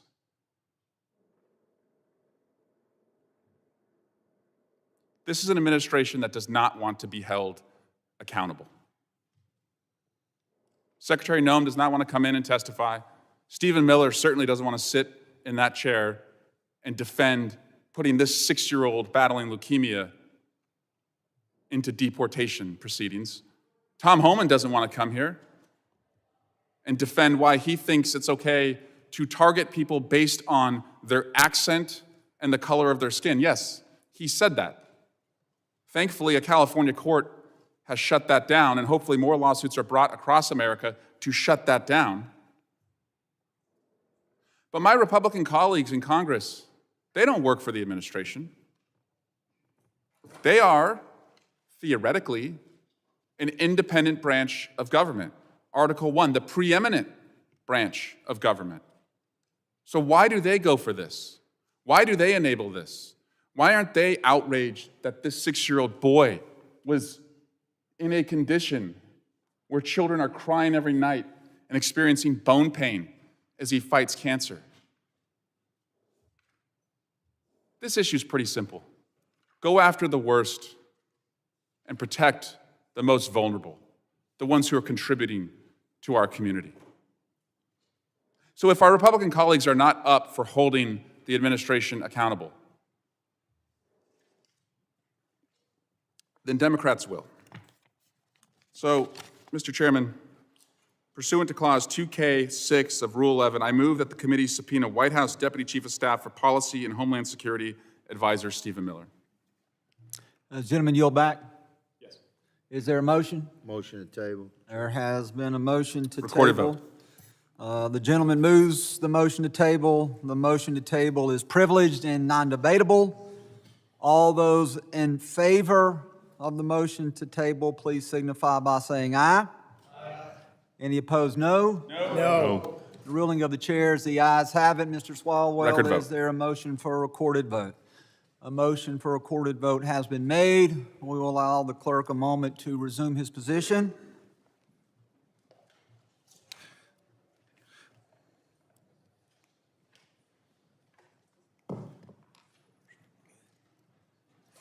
The clerk will call the roll. Mr. Green of Tennessee. Mr. McCall. Mr. Higgins. Mr. Higgins votes aye. Mr. Jimenez. Mr. Jimenez votes aye. Mr. Pfluger. Mr. Pfluger votes aye. Mr. Garbarino. Mr. Garbarino votes aye. Ms. Green. Mr. Gonzalez. Mr. Luttrell. Mr. Luttrell votes aye. Mr. Strong. Aye. Mr. Strong votes aye. Mr. Burkeen. Aye. Mr. Burkeen votes aye. Mr. Crane. Mr. Crane votes aye. Mr. Ogles. Mr. Ogles votes aye. Mrs. Biggs. Mrs. Biggs votes aye. Mr. Evans. Mr. Evans votes aye. Mr. McKenzie. Mr. McKenzie votes aye. Mr. Knott. Aye. Mr. Knott votes aye. Ranking Member Thompson. Ranking Member Thompson votes no. Mr. Swalwell. Mr. Swalwell votes no. Mr. Correa. Mr. Correa votes no. Mr. Tanadar. Mr. Tanadar votes no. Mr. Magaziner. Mr. Magaziner votes no. Mr. Goldman. Mrs. Ramirez. Mrs. Ramirez votes no. Mr. Kennedy. No. Mr. Kennedy votes no. Mrs. McIver. Mrs. McIver votes no. Ms. Johnson. Ms. Johnson votes no. Mr. Hernandez. Ms. Poe. Mr. Carter. Mr. Carter votes no. Mr. Green of Texas. Mr. Green of Texas votes no.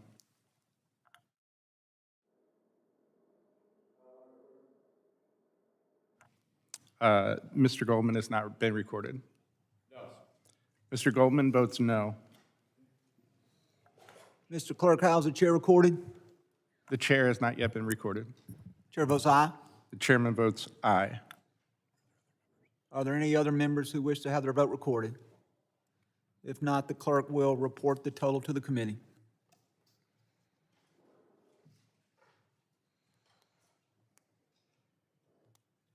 Mr. Chairman, on that vote, there were 14 ayes and 12 noes. The motion is passed. At this time, the chair would recognize the gentleman from the great state of New York, at this time, we would recognize the gentleman from the great state of Texas, Mr. Luttrell, for his questioning. Thank you, Mr. Chairman.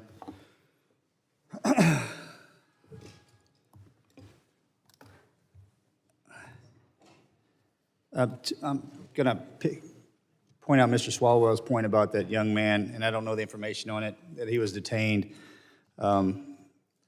We have to do a better job, here on this committee as far as oversight goes. There's multiple problems that I see. We should do our absolute best in the department to not make mistakes. The number of 325,000 missing children is a problem. We shouldn't have that problem. My question is to Mr. Howell and Ms. Harper, when those babies came across the border and were touched by Homeland Security and then passed on to an NGO, I would think that the NGO should have responsibility of knowing where those children went, correct? They should. Are we aware of whether or not the NGOs have records of who took those children into custody? Because I would think that we should have the NGOs also in front of us answering those questions so we can find those children. They should. Do they? That would be a great question for the NGOs. Mr. Howell? Congressman, in litigation, we have sued the department for record sets kept by the NGOs that the department has access to. Those record sets do not have a lot of information. That is by design. It is why the government offloads this responsibility to nonprofits so they don't have to answer your tough questions and have custody of this derogatory information. So to clarify your statement, NGOs are not to be held accountable for data aggregation on children that they move from through their organization into custody of someone else? They absolutely should be held accountable. I know they should be, but are you saying that they are or are not? Are not. And that is in the language that has been created for NGOs to get government grants? Correct. There are obligations on the recipient of grants to keep statistics, information, et cetera, and all sorts of other legal obligations that are upon them. To add to that, they have a contractual accountability, but aside from contractual accountability, it ends there. What you got? Well, that's exactly the problem, because it's not just the fact that we had this massive volume of people, and so things are obviously going to slip through the cracks. So there's no way to really figure out exactly how many they ran through or how many they processed, because like Border Patrol at the time and Customs, they were overwhelmed because people had a greater incentive to arrive illegally because of the policies pursued by the Biden-Harris administration. So to my understanding, for this committee and moving forward, we need to make sure that legislation states properly that any NGO, whether or not be it the Catholic organization or whomever, has to follow certain guidelines and rules, which obviously that is not in place, correct? And in order for us to maintain accountability for any and all who come through our border, child, whomever, into the United States of America, we need to know exactly where they are at all times, correct? It should be tied in the contract along with the grant money that it is outlined who is responsible for the data collection and management, whether it's HHS or the NGOs, and if the NGOs are responsible, it needs to outline the requirements and the expectations of how to maintain. So DHS needs to provide those standards to any NGO. Those NGOs need to have those standards passed on to anybody that's receiving a child. If they're accepting the grant dollars. Correct. So that's our next step. I would say that's pretty simple, right? I would say the simpler solution is to stop funding the invasion of the United States. We can impose these standards. Okay, I got you, buddy. I'm trying to go granular on this. I agree with you wholeheartedly, but I'm trying to fix a problem that exists. We can bitch about it all day long, which we're just going to beat each other up and we're not going to go anywhere. I'm really trying to fix this problem, okay? Mm-hmm. So we have to move legislatively in order to solve that problem. Right, and HR 2 contains a provision which would do a lot of that. It could also be improved. Okay, so my next step as a congressional member is to write out legislation that both sides would agree on in order to fix this problem. That sounds like a pretty good fix, correct? Thank you, Mr. Chairman. I yield back. Gentleman yields. Mr. Goldman is recognized for questioning. Thank you, Mr. Chairman. Here we are again, La Land and Homeland Security Committee, conducting oversight of the President and his administration. Great, because there are many, many things that Congress should be conducting oversight over this administration. Donald Trump campaigned on finding convicted criminals who are unlawfully here in this country and deporting them. The worst of the worst, he said. Instead, he and his unidentified masked secret ICE agents are snatching and arresting immigrants from court proceedings, nonviolent, non-criminal immigrants pursuing legal pathways to immigrate to this country, and then illegally detaining them in horrific conditions, and even possibly deporting them despite the fact that they are here legally. You would think the committee, with jurisdiction over the Department of Homeland Security, would want to conduct oversight over the department's refusal to allow members of Congress to observe the conditions of DHS detention facilities.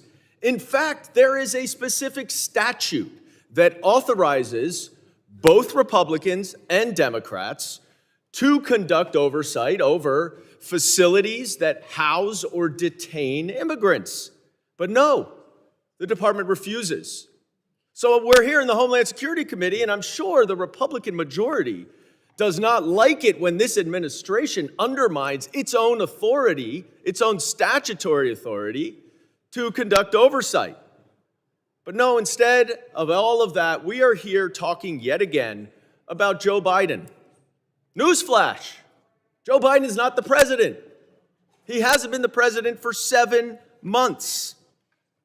So if we are going to conduct oversight here, why are we doing it about the Biden administration when this administration is literally detaining lawful permanent residents and even some U.S. citizens? And it gets worse. It's not just those masked ICE agents. There are many FBI agents who are being called away from their duties to investigate terrorism, violent gangs, child trafficking, and other crimes in order to help ICE arrest and detain immigrants with legal asylum claims, nonviolent. That makes our homeland less safe, not more safe.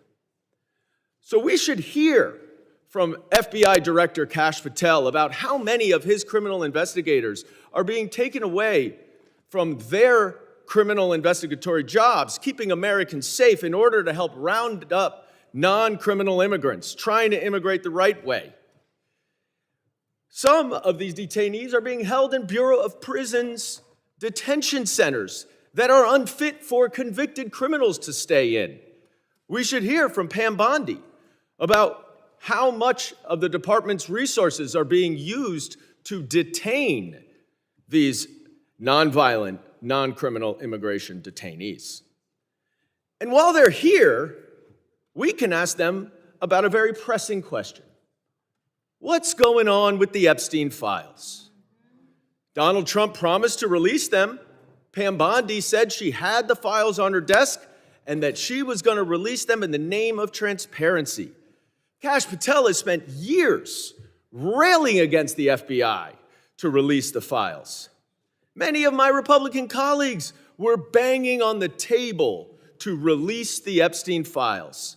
But now, all of a sudden, after a months-long review, Bondi and Patel say nothing to see here, no evidence that any American would want to see about accomplices, co-conspirators, or other people involved. Yesterday, the Republicans voted against releasing the files. So what's changed? Well, we all know Donald Trump has had a relationship with Jeffrey Epstein. He flew on his plane, he hung out at parties, spoke highly of him. And now there are many people saying that Donald Trump is included in the Epstein files. In fact, there are reporters who say that there are videos of him with topless women. Elon Musk even confirmed that Trump is blocking the release of these files because he's in them. Pam Bondi says there's nothing there, but Donald Trump even acknowledges that there is evidence there. It's just not credible. It's made up. This is a Truth Social post from 9:43 this morning. It is an admission that Donald Trump is in the Epstein files, and the American people deserve to know whether he is or not. Mr. Garbarino Mr. is Chairman, I would, recognized for 5 pursuant to minutes for Clause questioning. 2K6 of Rule Gentleman is 11, not recognized. Your time has expired. I have a motion. Mr. Garbarino Mr. Chairman. is recognized for questioning. Mr. Chairman, I have a motion. Thank you, Mr. Chairman. Gentleman has a motion. Pursuant to Clause 2K6 of Rule 11, I move that the committee subpoena Pam Bondi, Attorney General of the United States, and Kash Patel, the Director of the Federal Bureau of Investigation. Mr. Chairman, motion to table. Gentleman has a motion. Motion to table. Motion to table is privileged and non-debatable. We shall ask all those in favor of the motion to table, say aye. Aye. Aye. All those opposed? No. No. In the opinion of the chair, the ayes have it, and the motion to table is agreed to. Could I have a recorded vote, please? Recorded vote is requested. The clerk shall call the roll.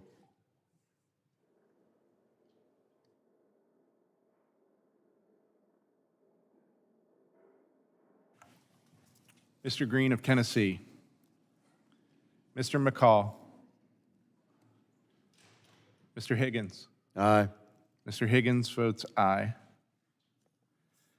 Mr. Jimenez. Mr. Jimenez votes aye. Mr. Pfluger. Mr. Pfluger votes aye. Mr. Garbarino. Mr. Garbarino votes aye. Ms. Green. Mr. Gonzalez. Mr. Gonzalez votes aye. Mr. Luttrell. Mr. Strong. Mr. Strong votes aye. Mr. Burkeen. Aye. Mr. Burkeen votes aye. Mr. Crane. Mr. Crane votes aye. Mr. Ogles. Mr. Ogles votes aye. Mrs. Biggs. Mr. Evans. Aye. Mr. Evans votes aye. Mr. McKenzie. Mr. Knott. Aye. Mr. Knott votes aye. Ranking Member Thompson. Ranking Member Thompson votes no. Mr. Swalwell. Mr. Swalwell votes no. Mr. Correa. Mr. Tanadar. Mr. Tanadar votes no. Mr. Magaziner. Mr. Goldman. No. Mr. Goldman votes no. Mrs. Ramirez. No. Mrs. Ramirez votes no. Mr. Kennedy. No. Mr. Kennedy votes no. Mrs. McIver. No. Mrs. McIver votes no. Ms. Johnson. No. Ms. Johnson votes no. Mr. Hernandez. No. Mr. Hernandez votes no. Ms. Poe. No. Ms. Poe votes no. Mr. Carter. No. Mr. Carter votes no. Mr. Green of Texas. Mr. Green of Texas votes no. Am I recorded? Mr. Correa is not recorded. Vote no. Mr. Correa votes no. Chairman Guest is not recorded. Chairman Guest votes aye. Is any other member not recorded? Mrs. Biggs votes aye.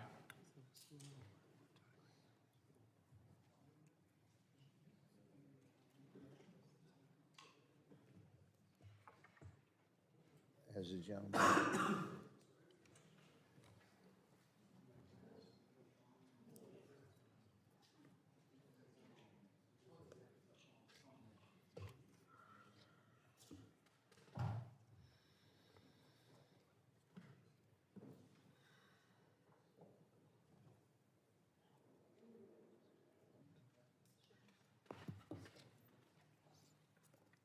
Mr. Chairman, what are we waiting for?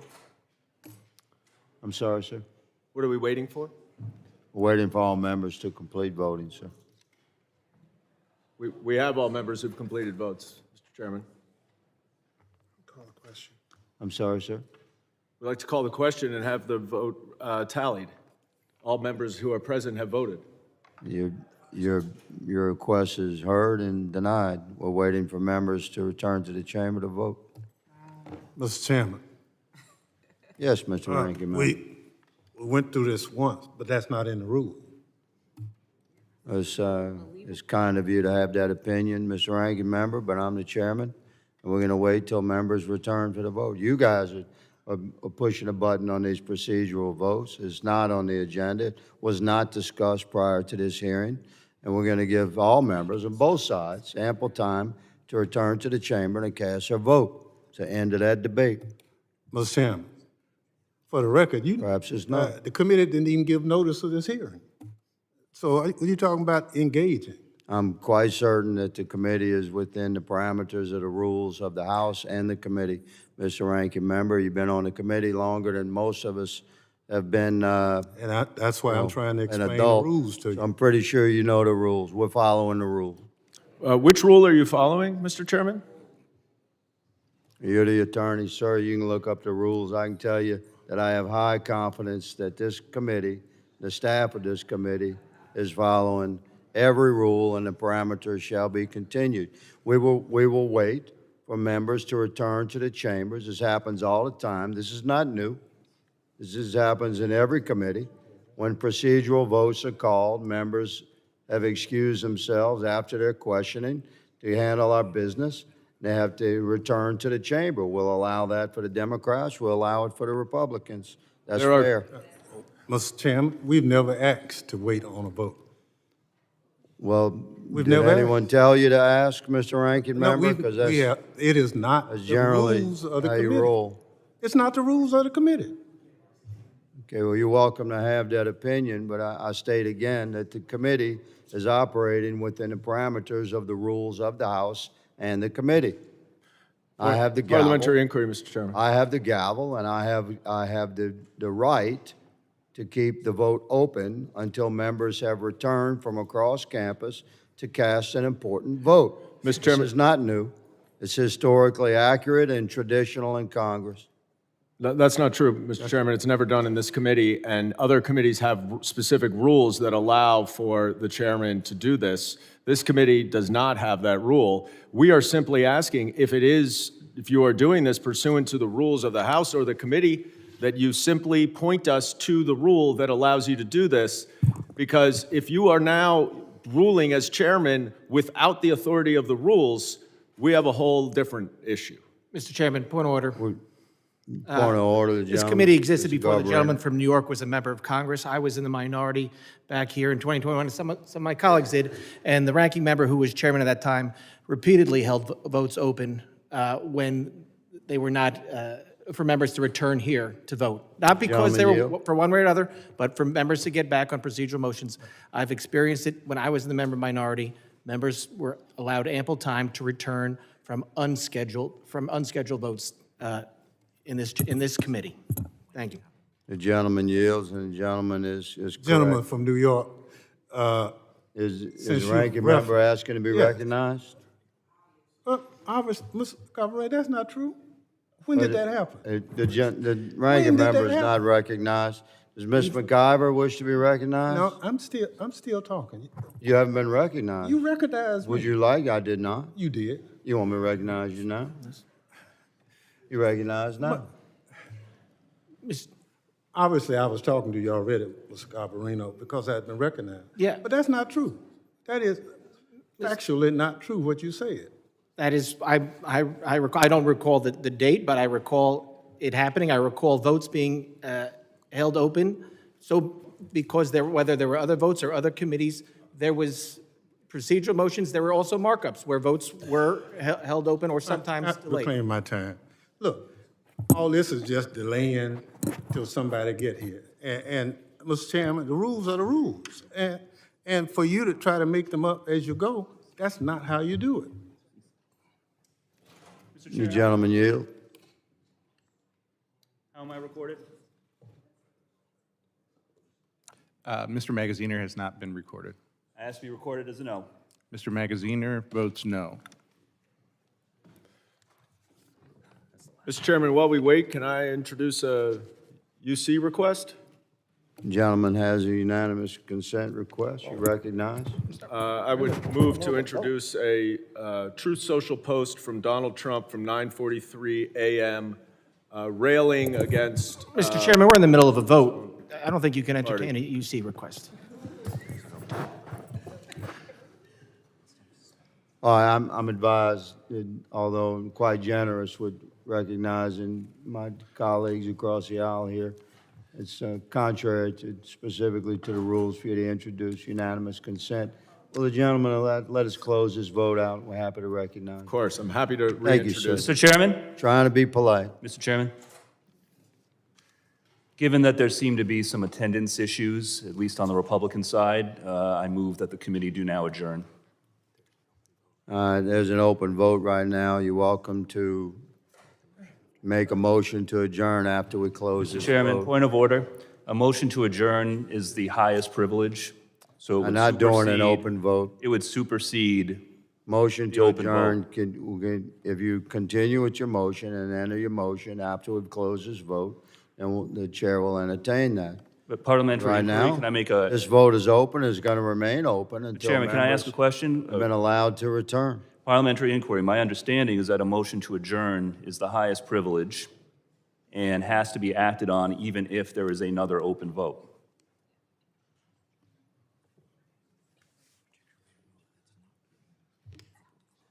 Particularly a vote that's not being Agreed. properly closed. With concurrence, which is reflective of my understanding, I respect Mr. Magaziner's position, and it is privileged, but cannot be entertained during an open vote. And this is an open vote. So if you would like, enter a motion to adjourn, good sir, we will certainly entertain that once we've closed this vote. Mr. Chairman, The madam is recognized. request a tally. Gentleman is recognized. Request a tally of the vote as it stands at the moment. Yeah, the chair will request a tally at conclusion of the vote, when we close the vote.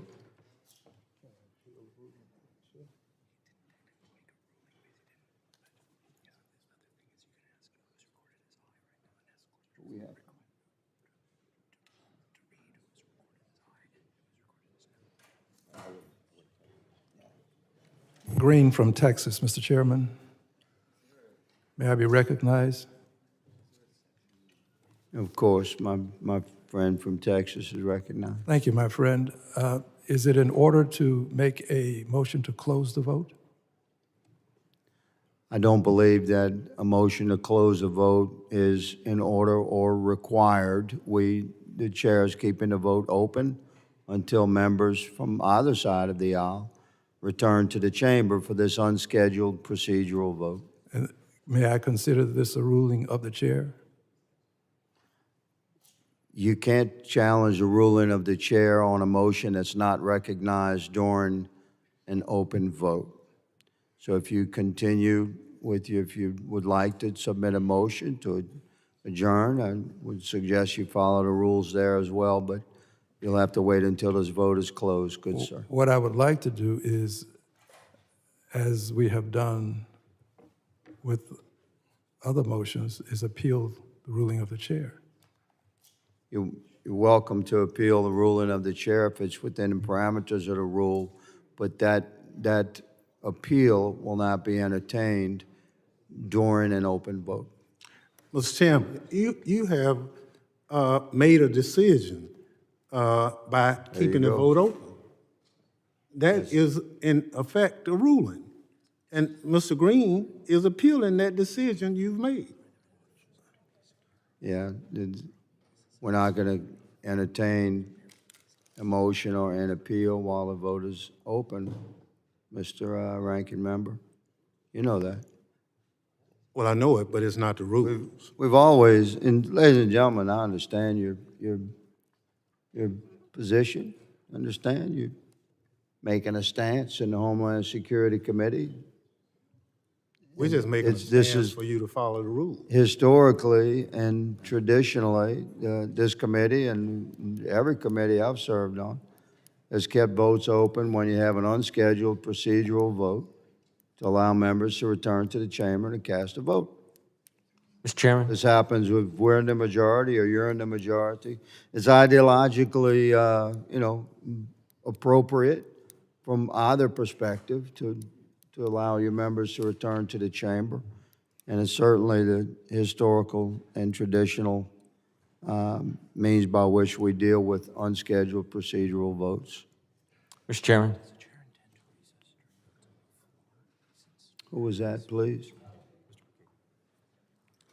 Mr. Brashean. Yeah, point of order, or parliamentary inquiry, I would put it to you, but I would put it to the Democrat opposition also, is I would love for someone to point out where the rules say that you, as chairman of a committee, do not have the discretion over this matter. The accusation that the rules are being violated, but yet where is it in the rules that does not give the chairman the allowance or the discretion to make this decision? Mr. Brashean yields. Mr. Clerk, how is Mr. McKenzie recorded? Mr. McKenzie has not yet been recorded. Aye. Mr. McKenzie votes aye.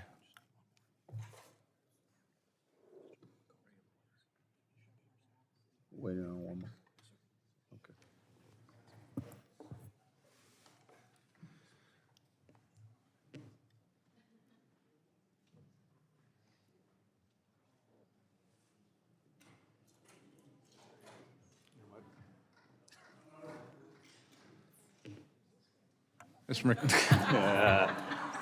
Mr. McCall has not been recorded.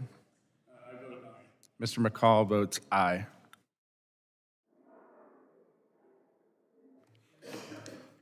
Clerk will record a tally.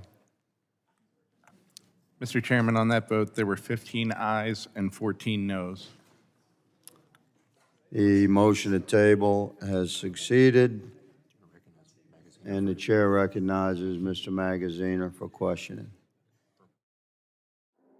You have a motion, I'm sorry. Mr. Magaziner, you have a motion?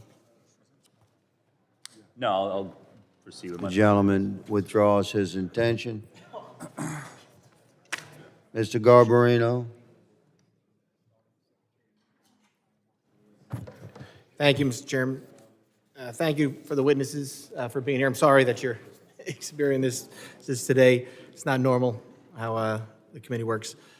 I'll tell you, it's amazing listening to the other side complain about our law enforcement officers, ICE, and saying that they should not be wearing masks, even though they're rounding up MS-13 criminals who, in my district, would chop up children with machetes, whether I was in Brentwood or CI. But they want them to be demasked and possibly face retribution. It's amazing. The first time that they're asking for anybody to be demasked. I mean, Antifa, they can wear their masks. The violent protesters that burned down cities, burned down cars, looted, they can keep their masks on.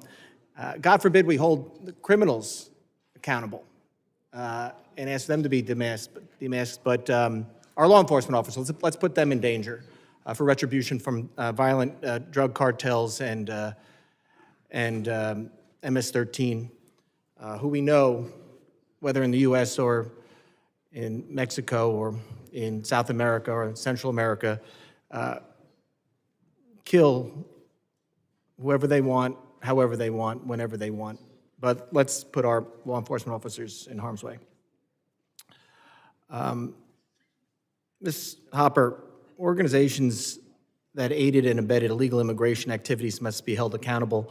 And the committee has identified countless non-governmental organizations appear to have played a larger role in propping up the Biden administration's border crisis, helping play a role in obscuring the true extent of the lawlessness that occurred over the last 4 years.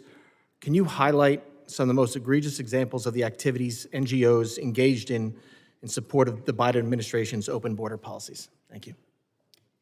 Absolutely. I think Florida's grand jury review of the whole unaccompanied children process is a great place to start if people haven't looked into that.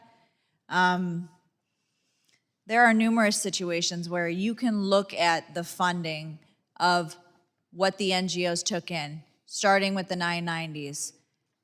Then when you start to zoom in, you look at the program mismanagement, waste, fraud, and abuse. This isn't about the humanitarian mission. This isn't about the religious component of the organization, the nonprofit. We heard people bring up the religious component of the nonprofit. That has nothing to do with that. It has to do with how the humanitarian organization handled the program, handled these children, handled these funds, and handled the sponsors. And they didn't. They didn't handle any of that. Now, not all NGOs mismanage children and mismanage funds, but there were a lot of them that did, and taxpayers funded it, they paid for it, and they must be held accountable for it. Thank you very much. Can you also elaborate on the extent to which the Biden administration's reliance on non-governmental organizations endangered the lives of those children? I know you touched about it a little bit, but can you talk about especially the UACs? That is something that was, we saw a lot of UACs being sent up to New York, to Long Island, my district, and there was no follow-up or very little follow-up after they were sent. Can you talk about that, please? Yeah, so once NGOs were sending children to their sponsors, they were supposed to have an individual traveling with them to make sure that they got to their destination.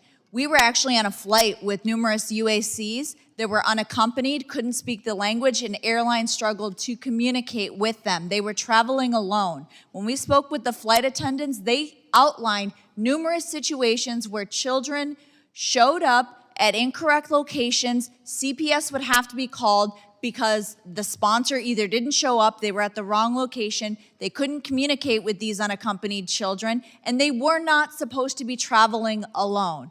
Once they got to that state, there wasn't a follow-up. There were 2 phone calls, and there was very little follow-up or coordination with state-level agencies to share that information for meaningful welfare checks. Thank you very much for your answer. And Mr. Chairman, pursuant to Clause 2K6 of House Rule 11, I have a motion requesting the committee subpoena former Department of Homeland Security Secretary Mayorkas. He refused to testify here in his own impeachment trial, and we believe the Americans should hear from him on his unlawful policies, especially the ones that we're addressing here today. So That's my motion, Mr. Chairman. Thank you. Motion made by Mr. Garbarino. Point of order? Oh, sorry. I'll defer to the. Mr. Chairman, I move to table the motion. Motion to table. The motion to table is privileged and is non-debatable. All those in favor of the motion to table signify by saying aye. Aye. All those opposed signify by saying no. No. In the opinion of the chairs, the nays have it. Mr. Chairman, I ask for a recorded vote. A recorded vote has been requested on the motion to table. We will allow the clerk to resume his position.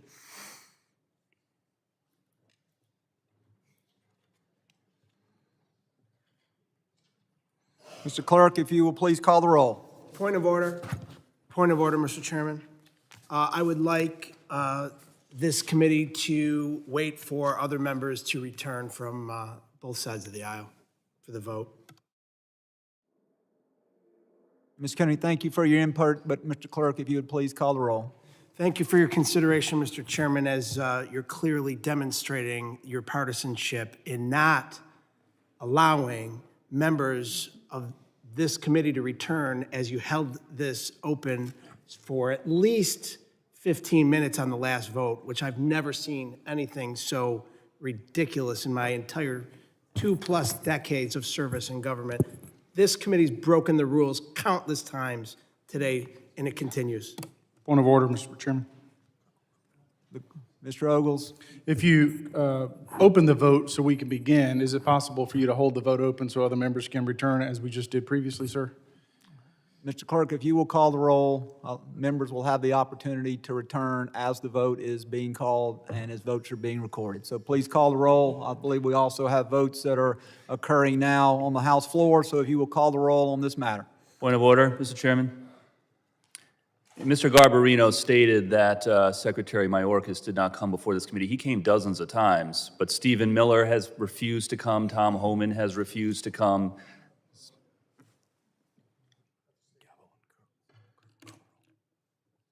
Mr. Clerk, votes have been called in the chamber. If you will please call the roll on this matter.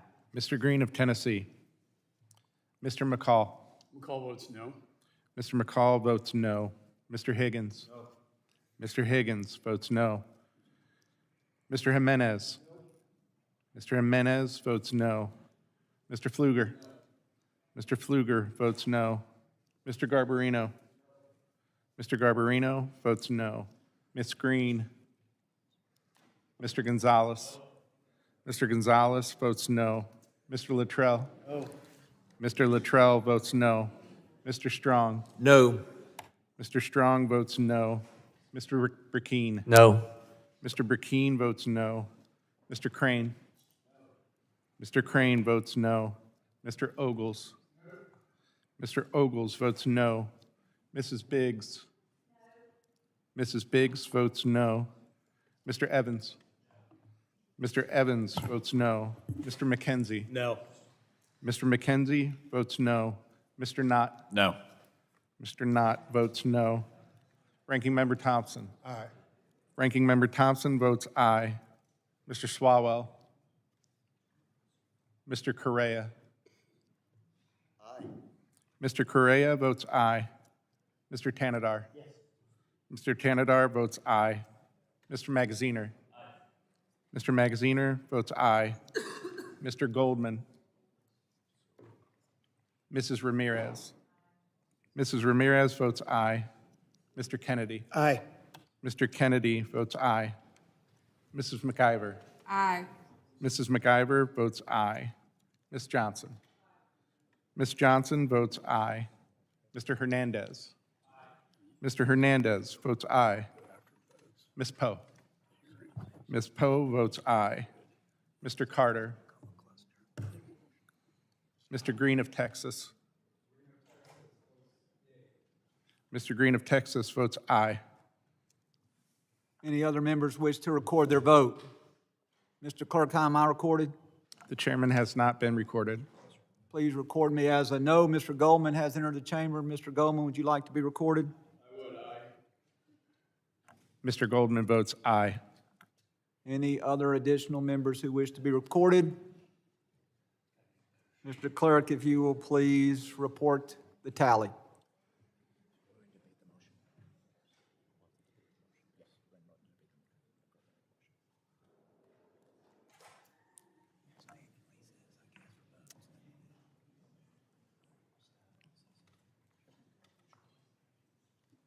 Mr. Chairman, on that vote, there were 16 ayes and 12 noes.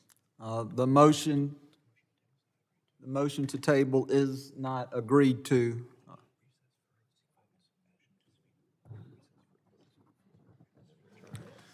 Yep. Mr. Chairman. With votes being called, the chair intends to call a recess. We will return back after votes have been called to then debate the motion. So at this time, the committee stands in recess. Fantastic.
The committee will come to order. At this time, I would like to recognize the gentleman from New York, Mr. Garbarino, on his motion. Mr. Chairman, out of respect for the witnesses that are here and the importance of this topic, I'm going to withdraw my motion.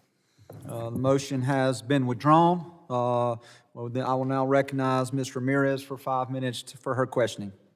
Thank you, Chair, and thank you, Ranking Member Thompson.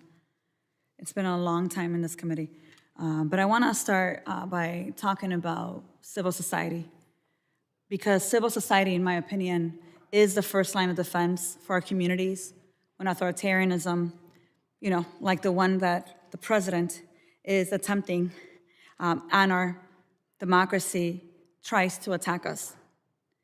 And when Trump demands a public enemy and abuses our authority to target them, it is civil society that holds the line. I find it deeply undemocratic and un-American and unacceptable that my Republican colleagues are targeting more than 212 organizations across the country that assist community members, including immigrant children, since we've been talking about children as if you care about immigrant children, and asylum seekers to meet their basic needs. So I want to make sure that I remind my colleagues, since we've been here for a while, that Secretary Noem and this administration, a couple of things. First of all, crossing a border to the U.S. to request the opportunity to apply for asylum is actually legal. Adjusting your status, if you have a pathway to do so, is legal. Supporting immigrants to apply for asylum, TPS, parole, and other forms of relief is legal. Supporting people to become United States citizens is also legal.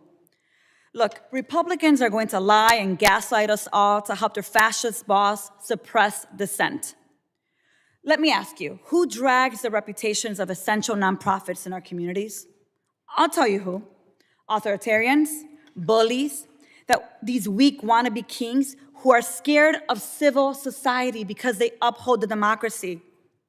This hearing has been unserious, especially since the illegal and unlawful activities are actually being perpetrated by the people in the White House, the cabinet, and Republican leadership. Tom Homan said during an interview that ICE officers and Border Patrol agents don't need any probable cause to walk up to someone, question them, and detain them based on their physical appearance, occupation, or location. So he basically said that if someone looks like me and a couple of colleagues here, they can walk up and question us. That is racial profiling, which is illegal. At the same time, Homan consistently complains about the communities, like the one I represent from Chicago, for knowing their rights, because if they know their rights, it's harder for him to violate them.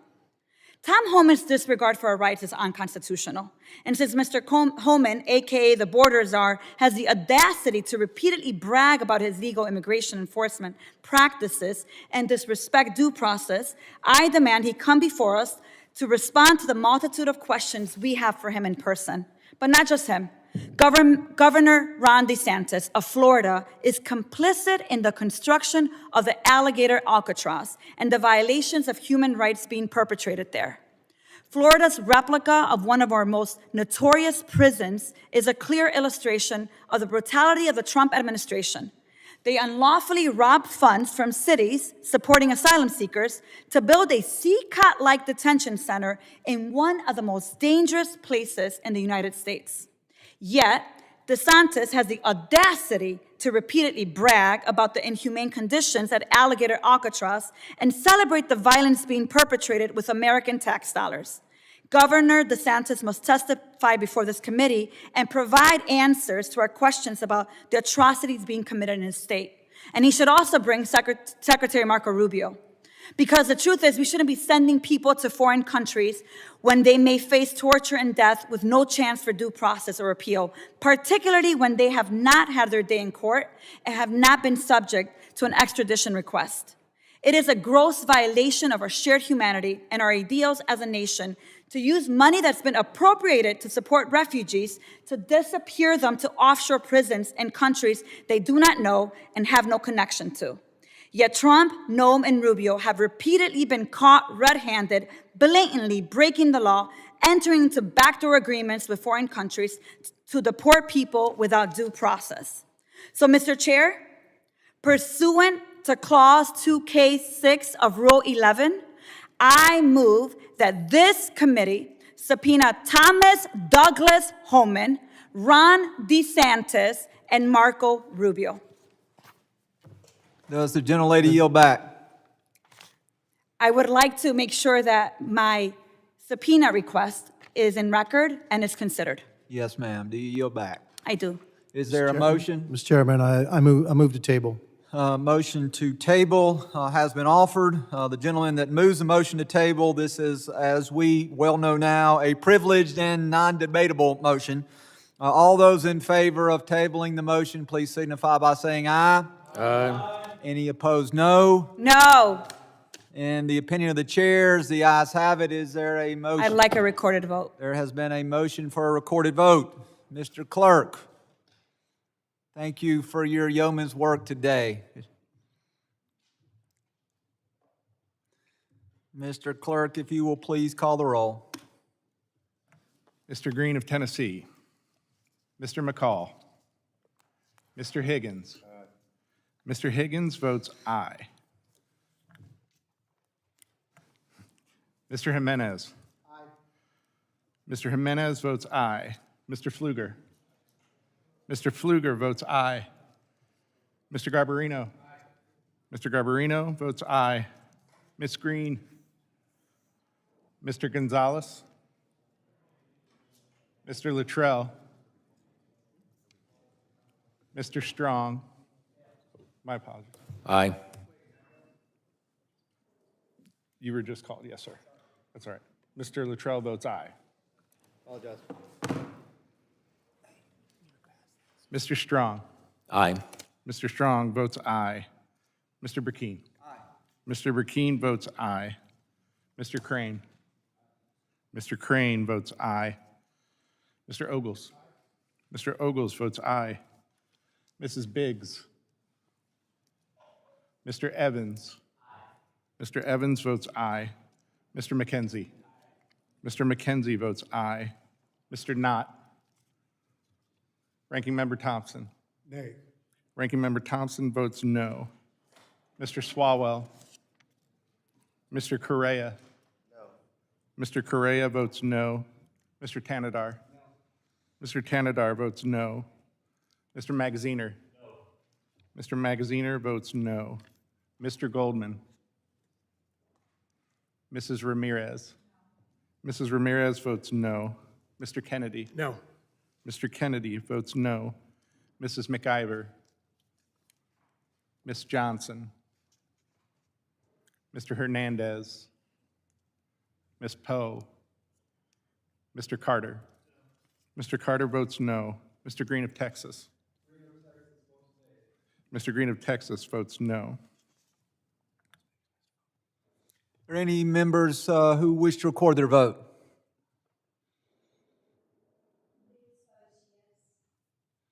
Mrs. Biggs votes aye. Mr. Clerk, how am I recorded? Chairman has not yet been recorded. Guest votes aye. Chairman Guest votes aye. Would you please report the tally? Point of order. Mr. Chairman, Yes, sir. are we going to leave the voting tally open until everybody gets here, as we did earlier? There are people that are still outstanding, missing votes on both sides of the table, bipartisan. Ms. McIver, would you like to be recorded?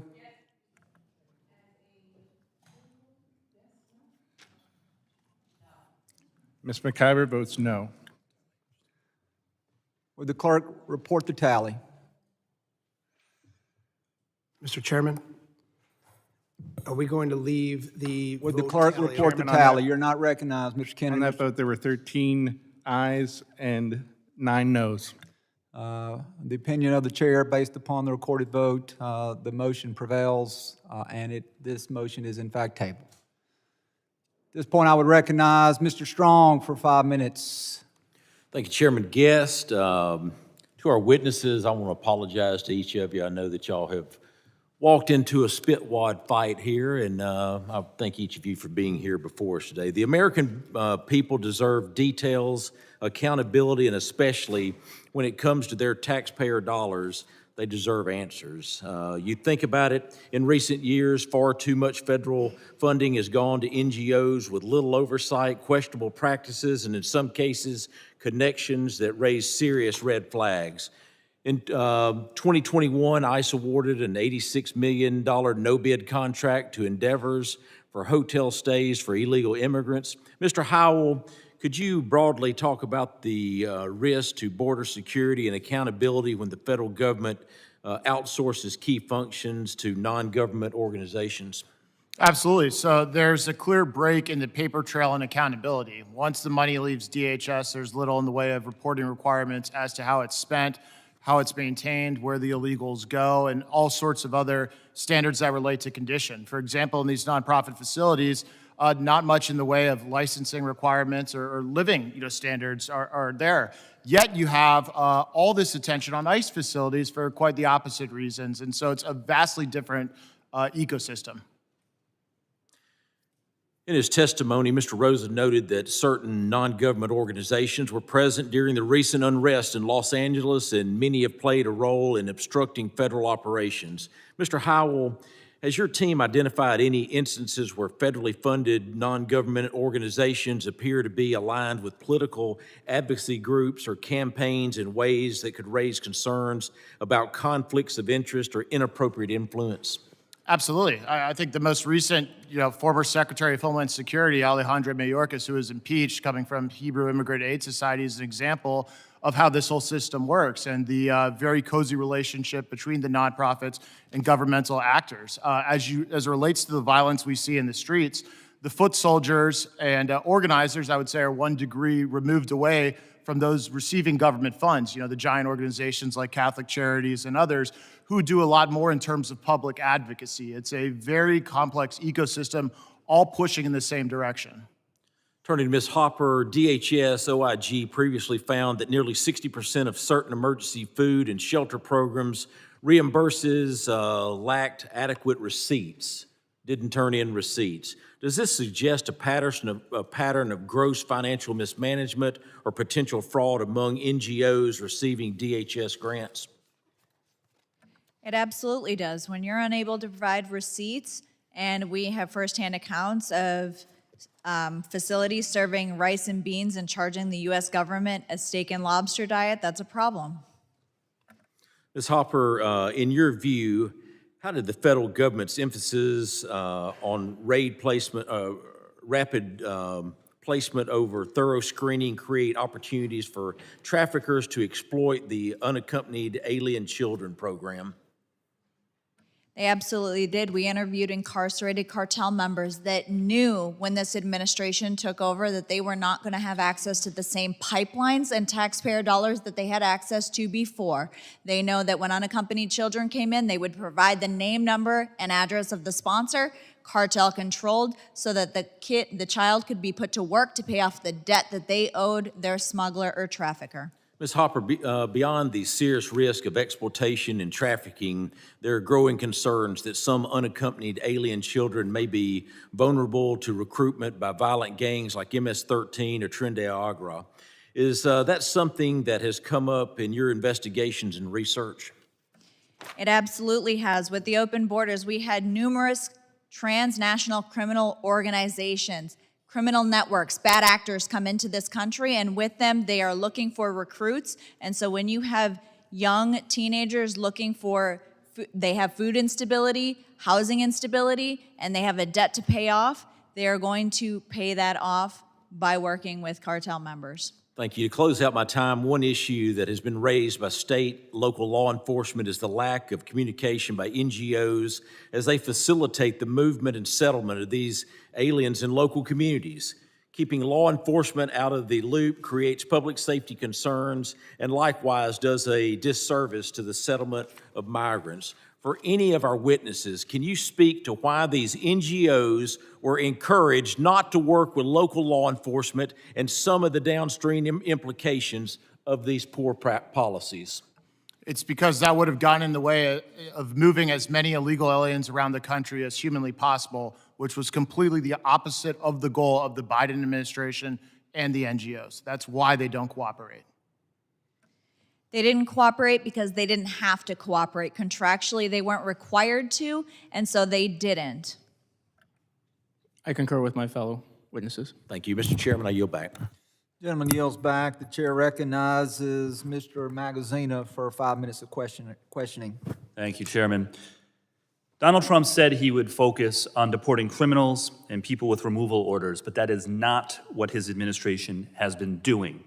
Instead, the Trump administration has been going after innocent, hardworking people who have committed no crimes, including children, including U.S. citizens, children, grandparents, veterans, students who express unpopular political opinions, and yes, even United States citizens. The latest data from Donald Trump's Department of Homeland Security, their own data, shows that more than 70% of those in ICE detention have no criminal convictions. They are locking people up who have tried immigrating to the United States the legal way, who presented themselves at ports of entry and asked for asylum. People like Andrew Hernandez Romero, a gay makeup artist from Venezuela, who came to the United States seeking asylum. Listen to this. He did not enter the country illegally. He presented himself at a port of entry near San Diego, tried to do it the legal way. And what did the Trump administration do? They put him on a plane to El Salvador, to a prison where he is still today. He has never been convicted of any crimes. He did not even enter the United States illegally. We have been asking the administration, can you give us a proof of life? Can you let us know that he's still alive? And they refused to do so. They deported a mother from Louisiana along with her 7-year-old daughter and 4-year-old son, both of whom are U.S. citizens, and the 4-year-old has stage 4 cancer. The mother of these children has said that she did not consent to having her children deported with her. Secretary Noem was here, and she said under oath that she had documentation proving that the mother had consented. She said she would provide it. She still has not. Representative Swalwell and I followed up with her. She still has not presented any documentation, any rationale for why this 4-year-old U.S. citizen with cancer was deported to a country that is not his own. And so when I hear my colleagues and when I hear our witnesses saying that they care about the lives of the children, I'm sorry, you have no credibility if you are not prepared to call out the injustice of deporting a 4-year-old with cancer, a 7-year-old with leukemia. Where's your sympathy for those children? No, Donald Trump gets a free pass, always, no matter what he does from this crowd. That's how we know that what we're hearing is political today, not a real concern for the children who have been caught up in all of this. There's more.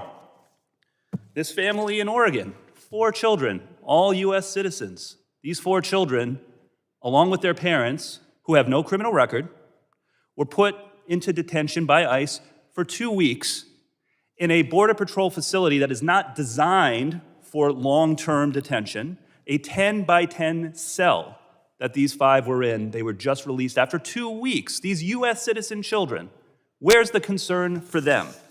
We know why this is happening. It's because on May 21st, Stephen Miller summoned ICE officials to Washington and ordered them to make mass arrests, not to focus on criminals.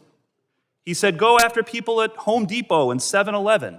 Because again, unlike what President Trump promised, that they were going to go after the worst of the worst, Stephen Miller, who apparently is calling the shots, ordered ICE to round up everybody, regardless of whether they are hardened criminals or not. Please, someone tell me, what threat to our country do these children pose? Or their parents who have lived here and worked here for years and committed no crimes in the country? Is this the worst of the worst? Of course not. This is the same Stephen Miller, by the way, who was the architect of the family separation policy under the first Trump administration, during which 4,600 children were removed from their parents, some as young as 10 months old. Where's the concern for those 4,600 children? I haven't heard a word from any of our partisan witnesses or any of my partisan colleagues on the other side. You lose your credibility when you refuse to acknowledge the humanity of those 4,600 children who were separated purposefully from their families by the first Trump administration, or the children who are being unlawfully detained and deported today. I'll leave you with this. Pope Leo, His Holiness, posted on X about the Trump administration deporting people to El Salvador. He said, quote, "Do you not see the suffering? Is your conscience not disturbed? How can you stay quiet?" This is not what the American people want. Let's focus on going after real criminals, not children, not U.S. citizens, not people who are just trying to make a living who pose no threat. Let's focus on the criminals. I yield back. Chairman yields back. The chair recognizes Mr. Bucane for his 5 minutes of questioning. Thank you, Mr. Chairman. We tend to find tactics of distraction. It's what we see happening with people that are trying to stop ICE from deportation efforts. We see that happening in the committee, and H.R. 2 is not law. What H.R. 2 was designed to do is to stop the $6 billion. That's an entire state budget. Many of us think about the size of your state budget. $6 billion under the Biden administration went to these non-government organizations, many of which are 100% federally funded, like Endeavors, that reach the size of Save the Children. Ms. Hopper, you mentioned that in your testimony. Save the Children, been around for generations. It's designed that is privately funded. This Endeavors non-government organization went from $52 million and went to over $1 billion because of government funding. Ms. Hopper, you talked about the NGOs being complicit. I don't know how many were stirred by your conversation about the 17-year-old child that was placed with someone that was discovered from the Office of Refugee Resettlement, had tattoos resembling that of MS-13 gang members. It was reported, supervisors overruled that. A month or two later, the 17-year-old is found dead. A man passed out, has pants de-pantsed, sexual activity being absolutely implied, and you're talking about all the different ways that these NGOs who got rich, $700,000 CEO figures for the CEO of Endeavors, and that man needs to be held accountable, John Almonds. We're talking about children that were ushered into the interior of the United States. These NGOs profited from it. Cozy relationships with the Democrat administration. Who knows what political payback there is? Who knows how many of those dollars that are still retained? When you're talking $1 billion retained by these organizations, who knows how many of the activities that are trying to stop deportation are still, those dollars are reproducing after themselves? Who knows how many times we will also see in New York City people being taught how to evade ICE, we know as NGOs. This is a lawmaking exercise. We hold these hearings to hold people accountable for the misuse of taxpayer funds. This is evil. And we haven't solved it, and we have to have legislation to stop any future administration from co-opting FEMA dollars and repurposing for these nefarious ends. All right, Mr. Howell, you all did a project where you took these NGOs, these 230 NGOs, some of them out of country helping bring people in, some of them in country working as an Uber service. You all did a $30,000 data search on cell phones, and you found among these 230 organizations, of which 15 United Nations spends by the U.S. government, funneled through the UN, ended up into some of these NGOs. You all found that you tracking 30,000 cell phones, that the Uber service, these organizations getting rich, went to every congressional district in this committee hearing, not just every congressional district in this hearing, every congressional district in the United States, moving unaccompanied minors, children to these sponsors. Only 4 congressional districts out of 435 congressional districts where these NGOs were not moving people. The gentleman who raped and murdered Laken Riley was among the list, who had 2 trips where he went to New York City, paid for at NGO expense. I'm sorry, taxpayer expense funneled through these non-government organizations. I need to let you talk. You're absolutely right, sir. So for our study back in 2022, in this country, in towns across it, we're seeing flights being dropped off in the middle of the night with no advance notice. Citizens were living in fear. We decided to do a small, very small sample size of that huge mass of the NGO blob. We looked at only 30 locations for a 1-month period, grabbed the cell phone movement in and out of them, 30,000 devices, and from that very small sample size, they went to every single congressional district. I've got 19 seconds left. I want to say this. You also report that in New York, you saw that these funds were being used for shelter programs, providing false residency documents to illegals, showing them how to provide false documents. Other NGO, you found in Mexico tied into this, illegal alien camps that had flyers telling people, don't forget to vote for Biden. You had NGOs advising illegals to lie to law enforcement to evade ICE, all a part of your organization's information. We need to spend more time on this because this could still continue in the future, absent legislation prohibiting and cranking the screws down to make sure this is never repeated. I yield. Gentleman yields. The chair recognizes the gentleman from New York, Mr. Kennedy, for 5 minutes. Thank you, Chairman. Earlier, I entered into the record a press release from this Republican-led committee stating that the U.S. Conference of Bishops and Catholic Charities USA are under investigation, directly contradicting what was stated by my Republican colleagues in this committee earlier in our deliberations. I'd like to enter into the record a letter from Pope Francis to the bishops of the United States of America back on February 10th, 2025. Pope Francis sent a letter to the U.S. Conference of Bishops rebuking the Trump administration on its mass deportation policies, which included the deportation of U.S. citizens, mind you.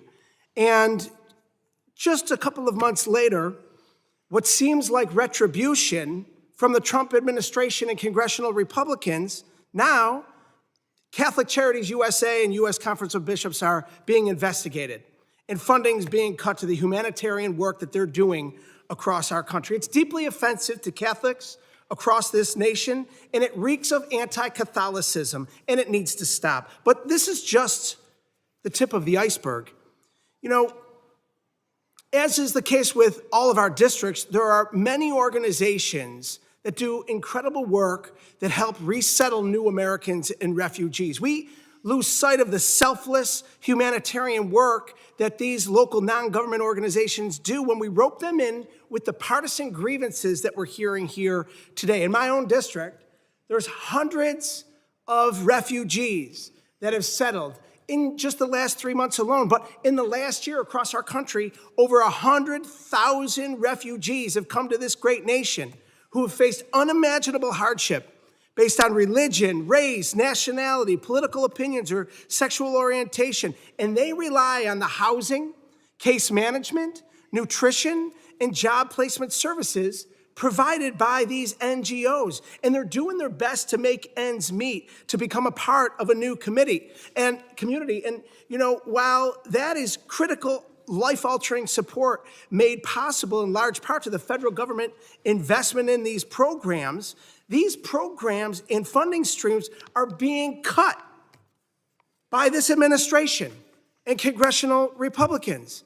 They're not only affecting jobs and livelihoods across the country in every single community represented on this committee, but they're forcing the workers to be laid off, and hence the work that they were doing to help new Americans assimilate into our country is not being done. Refugees can no longer rely on these services. Workers can no longer rely on support from the federal government to keep the lights on. And meanwhile, American people are watching as people, including U.S. citizens and children with cancer, are grabbed off the street by masked ICE agents in plain clothes. Migrants are mistreated at detention center by the administration's Department of Homeland Security. And people who came here legally to seek a better life see their futures in jeopardy under Trump's policies. And finally, I want to share my remarks about an incredibly pressing issue that this committee would be better off addressing and is suited to explore.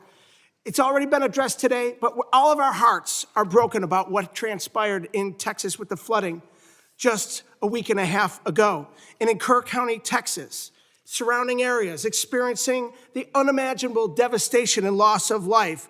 Over 132 lives lost, over 100 still missing. And in the aftermath of this tragedy, current FEMA employees sounding the alarm about the Trump administration's slow and delayed response to Central Texas, and reporting suggesting that FEMA failed to answer many calls, thousands of calls from victims in the days following the flooding. So make no mistake, emergency responders and local officials in Texas carried out acts of heroism to save lives and pick up the pieces of the lives that were shattered. But this committee has an obligation to investigate how the Trump administration's months-long degradation of FEMA, from defunding to layoffs to consolidation, played a role in these delays. 72 hours it took them to get people on the ground from FEMA into the flood zone to save lives and to help those poor people in that horrific disaster. And I'm so disappointed that there's not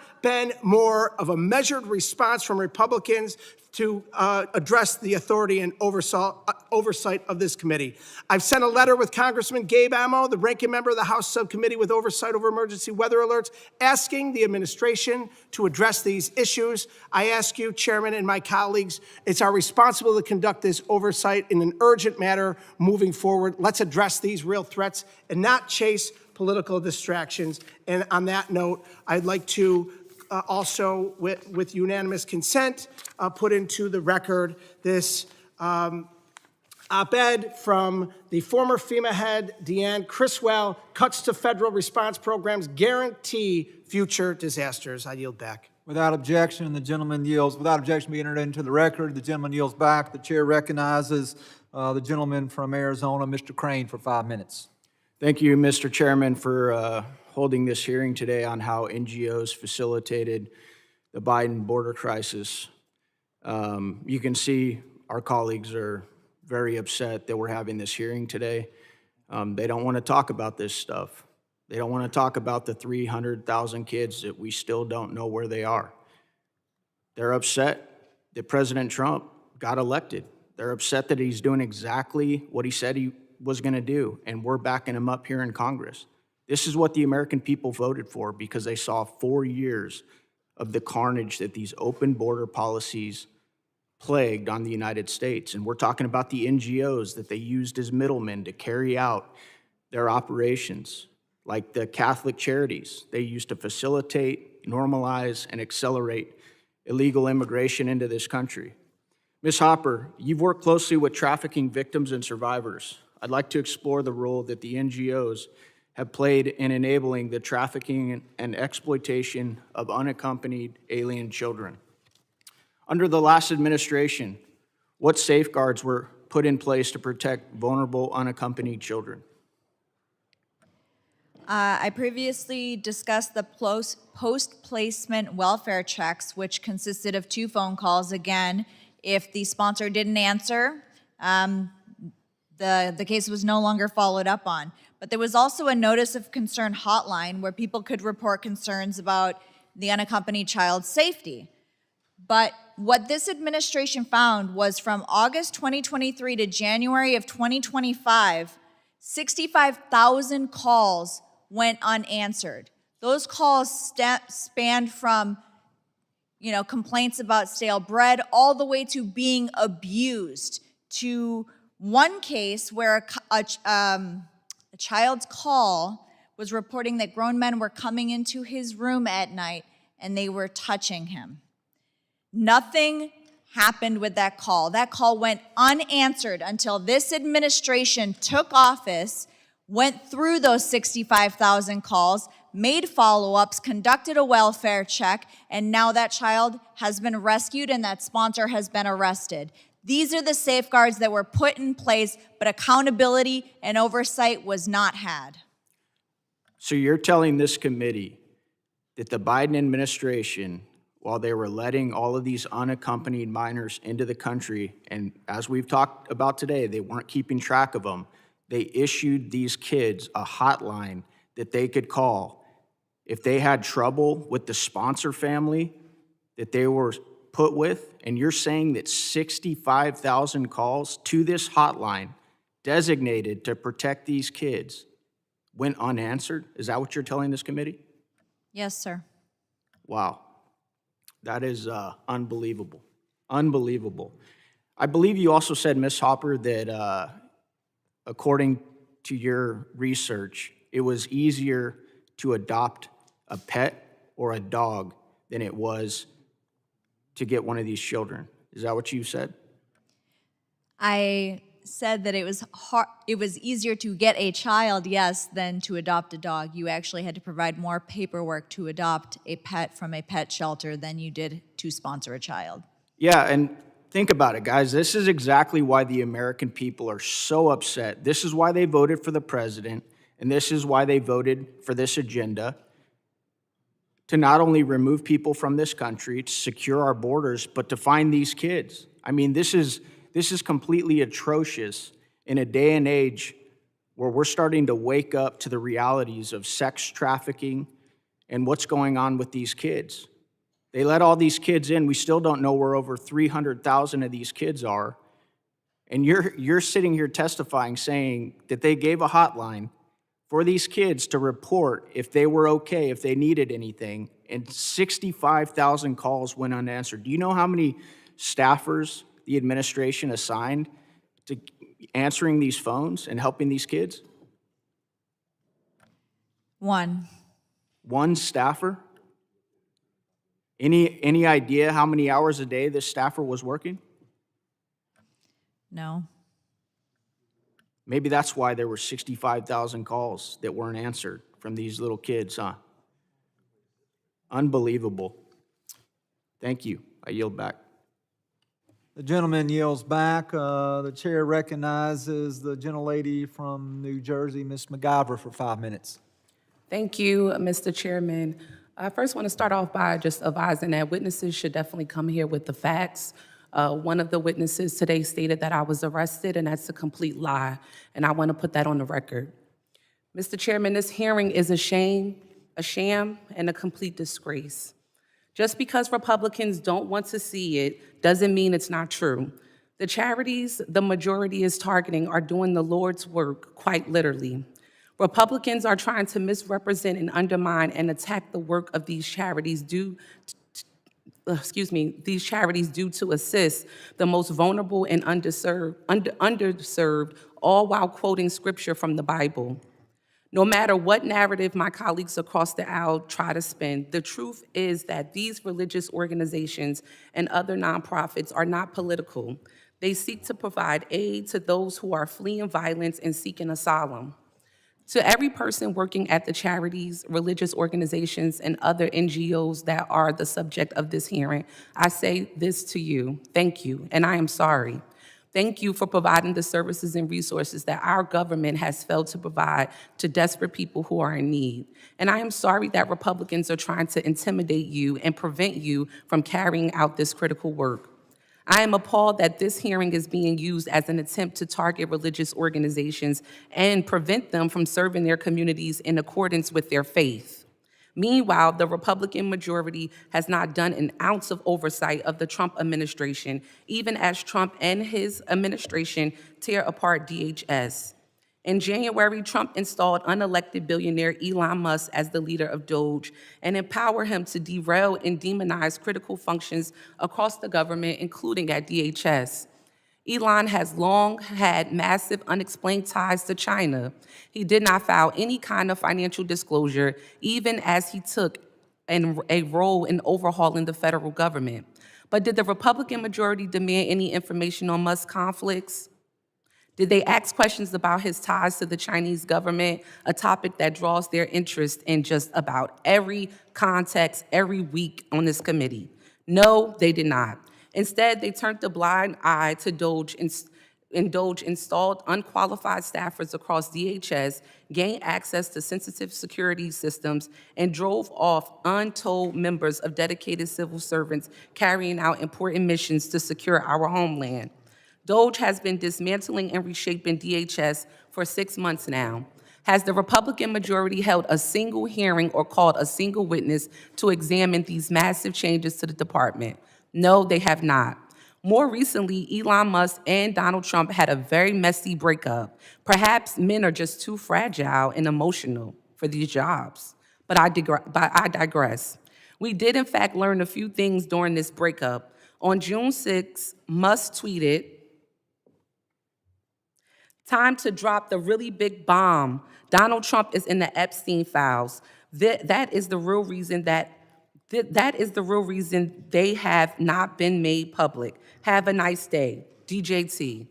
Wow, now that's some inside information. Elon Musk, Donald Trump's right-hand man, who spent hundreds of millions of dollars to help get Trump elected, says the president is tied to the notorious child sex predator. And look what we're talking about today. And indeed, over the past several days, Trump has moved to permanently squash the release of the Epstein files. Now, my Republican colleagues have long expressed a desire to fight human trafficking. Woohoo, talking about it today, but yet scared to call out to ask the administration to release the Epstein files. Surely that must be something we can all get behind. Surely we can all agree that if Elon Musk has evidence that Donald Trump is or has ever been involved in child sex trafficking, then Musk should be compelled to come share his evidence with this committee and the public. Now, I'm sure some of my colleagues may argue that Musk is just blowing smoke, but who's to say? Let's find out. I might have my doubts, but if you think that under oath Musk would admit he does not actually have any evidence to back up his claims, then great, let's find out. Let's do some real work on this committee. With that, I yield back. Gentlelady yields back. The chair recognizes Mr. Ogles from the state of Tennessee for 5 minutes. Thank you, Mr. Chairman. I'd like to enter into the record for unanimous consent a news story by News Nation updated on June 7th, 2023 by Mr. Ventura and Mr. Markham, talking about the NGOs using tax dollars to relocate migrants. And quite frankly, without objection, the document will be entered into the record. Thank you, Mr. Chairman. And when you look at their track record, and there's some statistics I'll quote, and most of this can be directed at you, Ms. Hopper, but to the other two witnesses, feel free to chime in. We'll just have an open dialogue. Is they were clearly putting profit over the safety of these children. And my colleagues on the other side have spent most of the day disrupting this hearing, stalling this hearing with procedural votes. Meanwhile, we have 325,000 children that are unaccounted for. We have 65,000 calls of concern that went unanswered. And yet, all they want to talk about is Trump and Elon Musk, some tweet that has since been redacted. I mean, it's nonsense. And by the way, you know, one of my colleagues mentioned religion, you know, saying that, you know, we over here are righteous. And yet I do believe if you look at the context of this hearing, they're the ones that are quoting the Pope and the Catholic bishops and all the other stuff. Meanwhile, I want to talk about the children. How do we find these 300,000 kids? How many of them are being sexually abused right now? I think in your testimony, 70%, or one of your testimonies, 70% of the records revolving children were falsified. 80% of the women coming into an El Paso shelter were sexually assaulted. Where's the outrage on the other side, folks? That's what this is about. This should be a nonpartisan committee. We're talking about the safety of the homeland. We're talking about 300,000 children that right now could be being raped systematically and trafficked. And they want to talk about the boogeyman. I want to talk about the boogeyman too. I want to talk about all the predators and the gangbangers and the murderers that were allowed into this country. Just in Nashville, the ICE raid, where they arrested murderers, rapists, traffickers, child traffickers. That's who they're protecting. Let's talk about these 300,000 kids. How do we find them? How do we undo this mess? And oh, by the way, the idea that none of these folks are criminals, if you came into this country on false pretense, that is a crime. They're not migrants, they're illegal immigrants. And they're breaking our laws, and I've had enough of this crap. Let's talk about the facts around this hearing and these children. Ms. Hopper. There needs to be complete coordination with the state and local agencies. They know that UACs were sent to their specific districts, their counties. There's a database on the ORR website specifically outlining how many UACs were sent to to certain counties and cities across all 50 states. And so with the help of the local, state, and federal agencies, that would be a good place to start. But a lot of these state agencies are stonewalling and blocking our efforts because they want to protect illegal aliens over finding unaccompanied children. Mr. Howe. One of the best ways to find these children is to dramatically ramp up worksite enforcement by ICE. A lot of these kids are working in factory farms, weed farms, all across the country. And until ICE begins increasing their activities there, I don't think we will find a lot of these missing kids. Mr. Ross. Congressman, what I'll say, I mean, I'll echo that.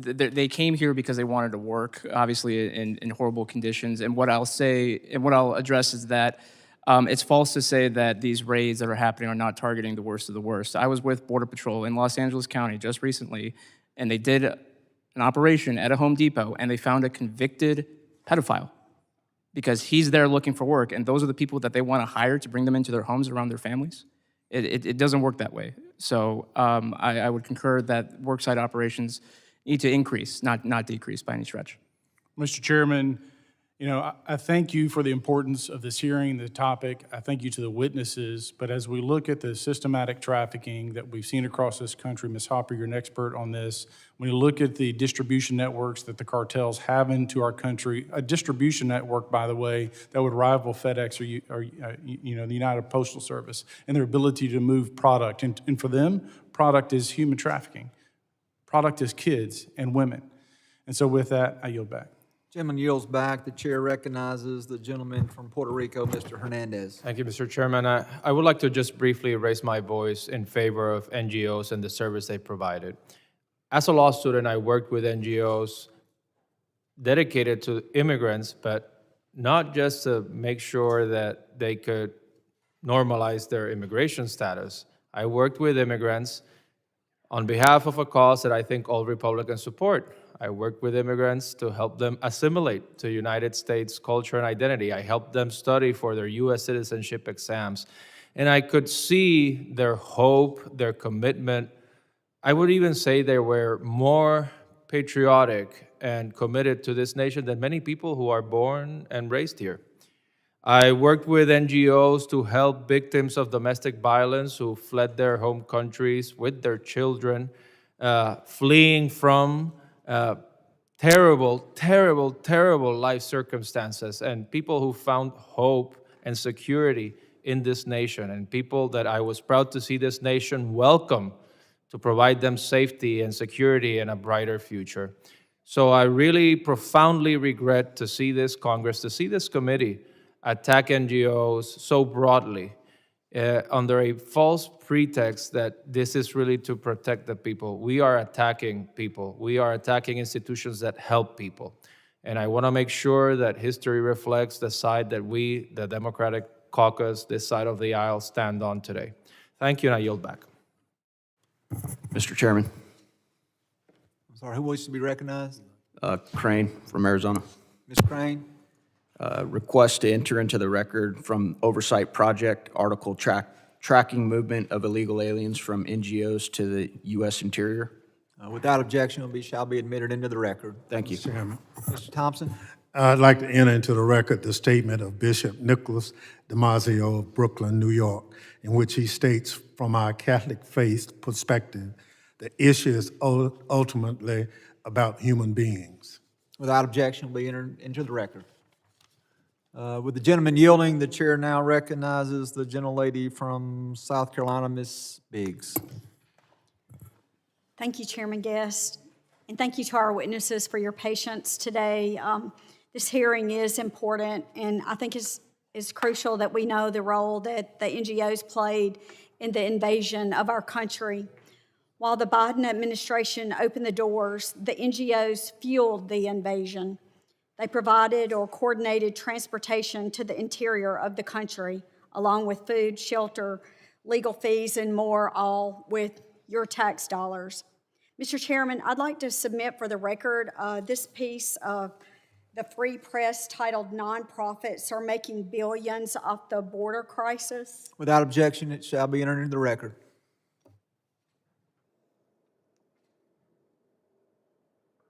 So Global Refuge, one of these Trojan horses, listed $202 million in revenue in 2022, up from $50 million in 2018, which is 86% of that money came directly from the taxpayers.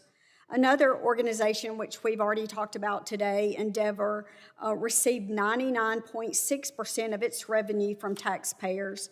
And these groups made profits by forcing us to pay for the invasion of our own country. So my first question, and I would really like to leave it open for any of you to please feel free to comment, but it's kind of simple. How many illegals did these bad actors bring in? And how much of our hard-earned tax dollars did they spend? And did they even attempt to determine if any of the illegals that flooded our homeland were violent criminals? Congresswoman, what I'll say is that it's also not just the unaccompanied minors that were processed through. There wasn't DNA testing being done with family units who were being presented and turning themselves over to Border Patrol. So there were quote-unquote family units that these NGOs also helped and processed. But you ask any border official, any border enforcement, they'll tell you that they rent kids out to act as family units, or they're trafficking these kids as family units. So I know, understandably, we're talking a lot about the unaccompanied minors, and that should definitely have a big focus. But we also can't forget the fake family units that took advantage of the Biden administration not doing DNA testing to ensure that those were actual families. That was a very good question. Thank you so much for that. Between the ports of entry, it's really hard to determine how many bad actors and criminal networks came into the interior of the country during the Biden-Harris administration. I know it's frustrating to hear that we keep mentioning the Biden-Harris administration, but when you have over 300,000 children that went missing under that administration, it is worth asking because they are still missing. With these criminal networks, we worked with other nonprofit in California. Again, we're not against nonprofits. We are against the ones that take taxpayer dollars and mismanage the funds and abuse the funds, to reiterate for the record. But they found numerous cell phones of smugglers. The GOAT initiative works with local law enforcement and turns over cell phones that include data as far as how to obtain a child once you're in the United States, what pathways to take, and even include the nuclear posture of the United States. These are not, your average construction worker. And when you say they have no criminal background, please understand that might be in the United States. You don't know where they came from, their country of origin, what their criminal background was in their country of origin, on top of the fact that when they had their false documents, if their documents said Mickey Mouse, that is what Border Patrol wrote down. So how do we know what their backgrounds truly are from their home countries when we did no meaningful checking of the false documents that they provided to our agencies? Thank you. Congresswoman, to answer the heart of your question, I think it's virtually all of the illegals that were released into the interior. Just like it's virtually impossible for an illegal to get to the southern border without going through cartel custody, it is virtually impossible for the illegals, once they are released, to not reap a direct or indirect benefit from the nonprofit system. That's why this is so detestable. They had built a system on parallel with the cartels. The NGOs and the Biden administration operated as the final chain in the link of this human smuggling, not only of children, but of everyone who came illegally. Thank you very much. It's very disheartening, and I appreciate your insight on this. And with that, I yield back. The gentlelady yields back. The chair recognizes the gentleman from Louisiana, Mr. Carter, for 5 minutes. Thank you, Mr. Chairman. I wholeheartedly support all of my Democratic colleagues' efforts today to demand information and accountability about the cruel and profoundly un-American mass deportation agenda being undertaken by the Donald Trump administration and his allies, as well as this administration's dereliction of duty in federal disaster response amid hurricane season. However, I would like to take a few moments to highlight a critical financial issue affecting families and businesses in Louisiana: flood insurance. Flood risk is not just a coastal issue. It affects all of us. Since 1996, Flood events have occurred in all 50 states and 99% of them in the U.S. counties. That means nearly every single American community has experienced the economic, environmental, or emotional toll of flooding. With climate change intensifying the frequency and severity of major storms, the need for accessible, affordable, and transparent flood insurance has never been more urgent.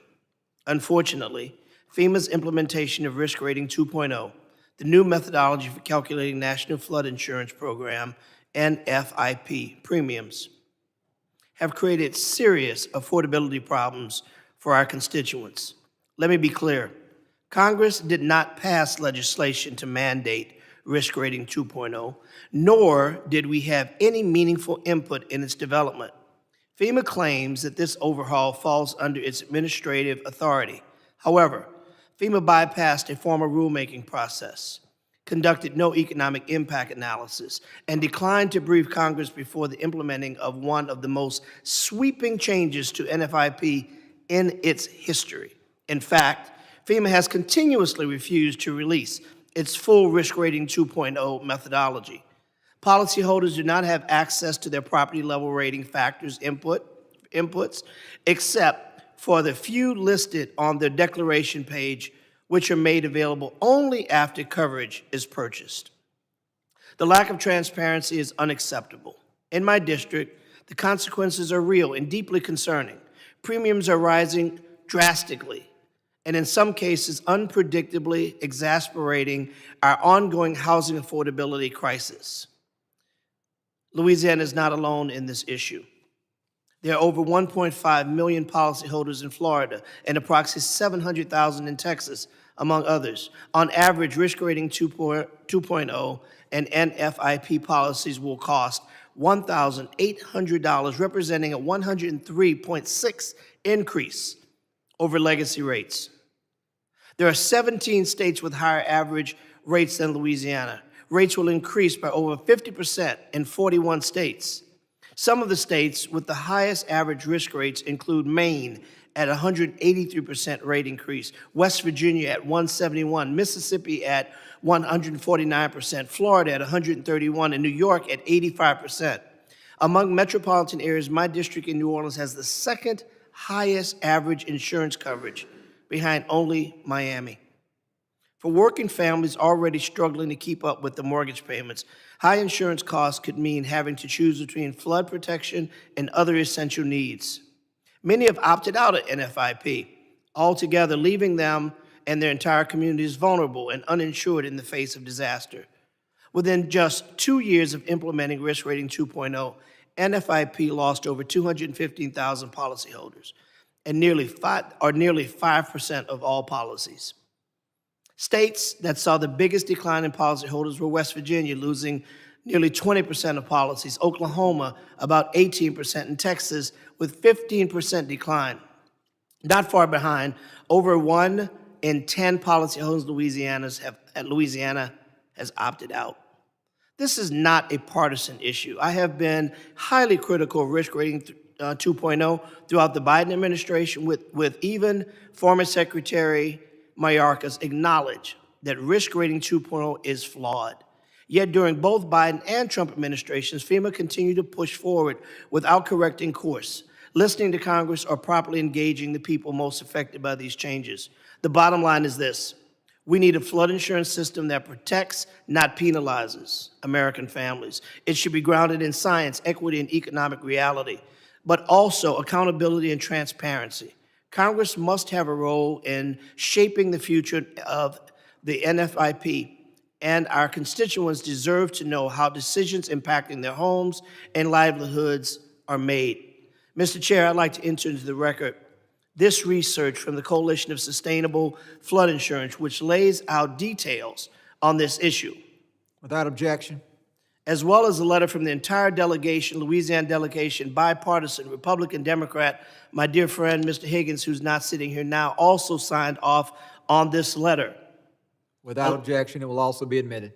I urge my colleagues to This letter demanding information on how public mitigation projects have impacted Louisiana. To date, we have not gotten any information. I urge my colleagues to support the bipartisan, common-sense legislative efforts that will bring oversight, affordability, accountability, fairness back to the National Flood Insurance Program, because flood insurance isn't something that we should wait. However, we need to do this now. Mr. Chairman, pursuant to Clause 2K6, Rule 11, I move that the committee subpoena Elizabeth Asher, Assistant Administrator of the Federal Insurance Directorate of FEMA, to provide this committee with the details and agencies has been withholding from Congress.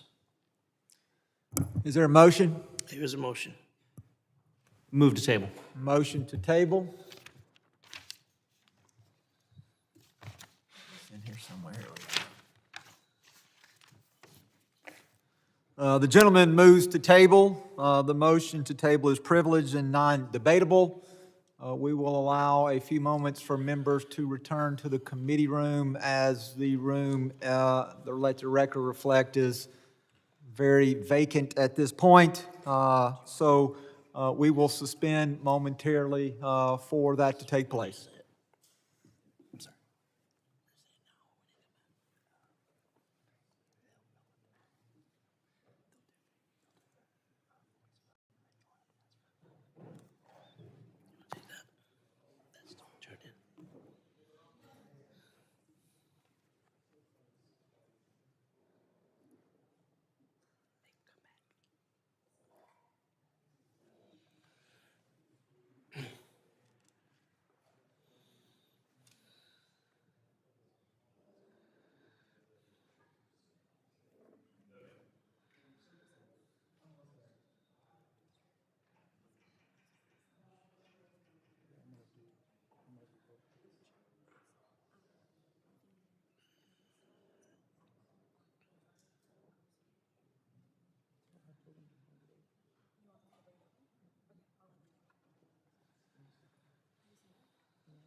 Crypto notice.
services to illegal immigrants and have proliferated crime in our area, making Colorado this year the second most dangerous state in the country. When the Biden admin and Democrats in Colorado reimburse NGOs to provide these services and benefits, how does that incentivize illegal immigration and encourage criminal enterprises to conduct business in the United States and in places like Denver and Colorado? Simply put, if you build it, they will come. It is a completely cost-free for the illegal alien transportation and funding stream with everything they could ever need or want, things beyond what are even applied or given to our poor and needy in the United States. It also takes a lot of pressure off the cartels and makes it much easier for them to sell in the first instance for an illegal to come to the border in the first place. And don't take my word for it, look how the border is secure now. People aren't even trying to come because they know these benefits aren't available to them even in the event they're able to get in. Thank you. Ms. Hopper, next question will be to you. I was a cop and a soldier for about 22 years combined, and I am Latino. And unfortunately, I know through those experiences and others exactly how bad the crime situation is in Colorado. We're the national headquarters for Tren de Aragua, which I think we all know now, violent Venezuelan prison gang that does a lot of bad things to include human trafficking. You have substantial experience in the dangers that unaccompanied minors face on their journey to the border and then once released into the United States. Currently, the federal government is trying to review sponsors in Colorado. We've heard earlier today, over 300,000 kids that we're trying to track down. Federal government has reached out to Colorado to try to see if these kids that may be in Colorado are in safe environments. However, state laws in Colorado that my governor has signed more than once are preventing the release of this basic information to federal investigators and obstructing the ability to do just basic safety checks. How do state policies that restrict federal oversight of unaccompanied minors and NGOs that fail to properly screen these sponsors enable cartels like Tren de Aragua and MS-13 to exploit or recruit children in the United States and then again specifically in sanctuary jurisdictions like Colorado? It absolutely encourages cartels and criminal networks to direct their activity to sanctuary cities and states, knowing that those protections will exist for them and knowing that there isn't that cooperation and federal oversight and accountability for that. So unfortunately, I don't know what the motivation is for your state's governor, and I'm sorry for that because of the fact that that isn't helping these children. That isn't helping the citizens of Colorado. That isn't helping your constituents when you're protecting illegal aliens over that of those that elected you. Thank you, and I got 4 seconds, Chairman. Yield back. The gentleman yields back. The chair now recognizes the gentleman from Texas, Mr. Green. Thank you, Mr. Chairman. Mr. Chairman, I'm concerned about children. I'm concerned about the 37 children who've lost their lives to the Guadalupe River in Texas. I'm concerned that we're not having a hearing to address the needs of these families. These are people who had their children at a summer camp. They expected to pick their children up. They didn't expect to see their children waste away. Many of them haven't been found. I'm concerned about children too. But I'm concerned about all children. I don't segregate children. I don't conclude that some children have lives that are worth more than others. I want to see something done about those children. Why aren't we having a hearing to deal with the needs of the people of the state of Texas? And other states too that may have similar needs. I don't segregate. I integrate children. Let's do something about all children. And to proclaim this hearing to be one that is related to charities. I'm going to defend Catholic charities. I don't believe you think that Catholic charities would have 65,000 children mistreated. I just don't believe you think that. I don't think so. Catholic Charities does an outstanding job. I would love to think that we could resolve all of these things today, but apparently we cannot. Let me go to something that I think would be relevant for this hearing as it relates to the state of Texas. This, my friends, is a picture of Mr. David Richardson, missing. Have you seen the acting FEMA administrator? Where is he? Why is he not here to help us understand what's happening to those children in Texas? To explain to those parents why FEMA has been feckless and ineffective. I have intelligence in my hand indicating that an internal FEMA assessment ordered by David Richardson, the current senior official performing the duties of FEMA administrator, dated May 12, 2025, paint a dire and deeply troubling picture. According to these internal reviews, FEMA is fundamentally unprepared to respond to national emergencies due to severe workforce reductions. Hello? Workforce reductions, terminated contracts, and systemic management under the current Trump administration. I care about all children. I want to help resolve any issues that we have with children. I don't want to see us decide that we can't have a hearing to deal with this man who's missing in action. Let me have this, please. Missing in action. Missing at a time when he ought to be on the ground in the state of Texas. Where is he? Why aren't we subpoenaing him? Why don't we get him here? Well, let's find out if we really are serious about children. Let's find out if we can get him here. Mr. Chairman, given that the Secretary won't appear and can't be subpoenaed because you've already taken that issue up, pursuant to Clause 2K6 of Rule 11, I move that the committee subpoena David Richardson, senior official performing the duties of FEMA administrator. I want to see where you stand. Why can't we have him here? Why can't he come in and talk about? You have these three witnesses here to talk about the other children? Good. Let's get him here. I so move, Mr. Chairman. Mr. Chairman. Gentleman's time has expired. Is there a motion? Move to table. Motion to table. All those in favor of the motion to table, and before we call the motion is non-debatable and is privileged. So all those in favor of the motion to table, please signify by saying aye. Aye. Any opposed, no? No, Mr. Chairman. Of the chair, the ayes have it. Yes, sir, Mr. Green. Green of Texas would have this committee go on record explaining why. Recorded vote has been requested. Mr. Clerk.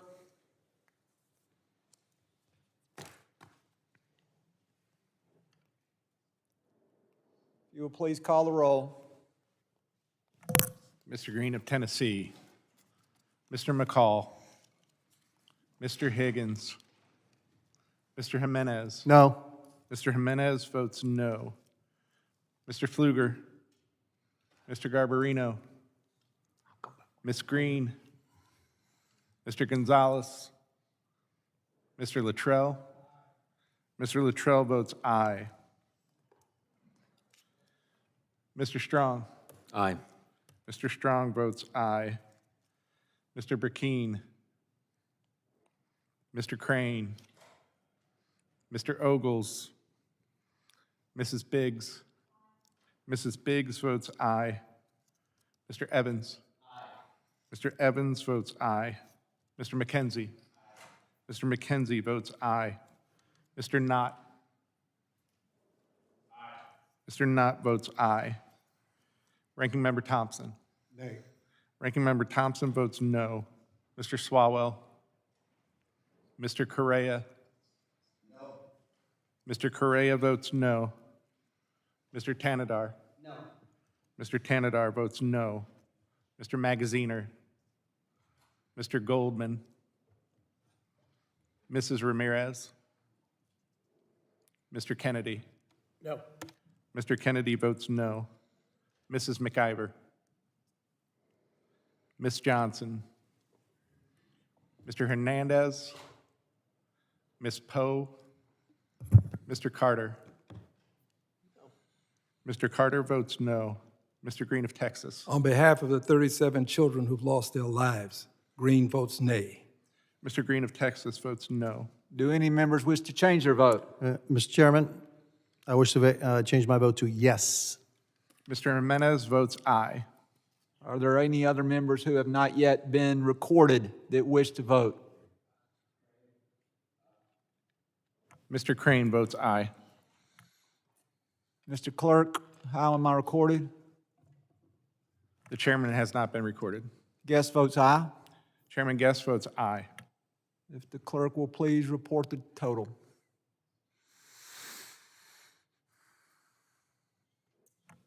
Mr. Chairman, on that vote, there were 9 ayes and 6 nays. The motion to table passes, and the gentleman's request for subpoena will not be taken up. The gentleman has yielded. At this time, the chair would recognize the gentleman from the great state of Pennsylvania, Mr. McKenzie. Thank you, Mr. Chairman, and it is truly an honor to be a member of the Homeland Security Committee, where we deal with so many important issues on a daily basis. And the breadth of the topics that we are faced with dealing with and discussing is quite extensive. I look forward to continuing the work of this committee on a wide range of issues, some of them raised here today, as we move forward. But the topic at hand is the failings of the Biden administration and how NGOs facilitated the Biden border crisis, where millions of people entered our country illegally during those 4 years. Within that, there was a subset of children. 300,000 children were not effectively monitored, and their whereabouts were sometimes unknown. That was questioned by my colleagues on the other side of the aisle, and fact checks were done on that. And what did the fact checks come back with? They said, well, you know, the 300,000, it wasn't that they were effectively monitored, but there were just 32,000 who didn't show up for a court case. And so they were at a greater risk of sex trafficking, exploitation, or forced labor. 32,000 children who are left vulnerable. And my colleagues on the other side of the aisle don't want to ask a single question about that. They don't want to talk about that topic. They want to sweep it under the rug. They want to turn a blind eye. They want to pretend that it didn't happen during the Biden administration because it is politically inconvenient. The welfare of children is something that they don't want to talk about all of a sudden because it happened under a Democratic administration. We have documented cases of rape of children, children working in extremely dangerous conditions, and those unaccompanied minors, when they went to do welfare checks on them, they're unaccounted for, simply gone. But they don't want to ask any questions about that. They don't want to talk about it. And so we have a responsibility as the adults in the room to govern, to do oversight, to do these questions that come before this committee to make sure every American is safe. And as a state representative, I contacted the Biden administration about this very issue. They didn't respond. I contacted our Democratic governor. He didn't respond. Nobody wants to talk about this issue of missing children in our country. So I am glad we are having this hearing today because we need to get some answers. And so my first question is for Mr. Howell. I want to understand the flow of money, what appropriation, what line item it was in, where it went to DHS, and how it moved to either states to facilitate the movement of these children or to NGOs? So for the DHS money, most of it went out through FEMA and the SSP program, which was renamed about halfway through the Biden administration. It used to be called something else. But there would be a series of grant-making exercises. A lot of them are publicly posted online where you can see the main organizations that received it. And after that, there are sub-grants and other things. It's very difficult to follow the money all the way from federal government to end recipient, let alone the usage.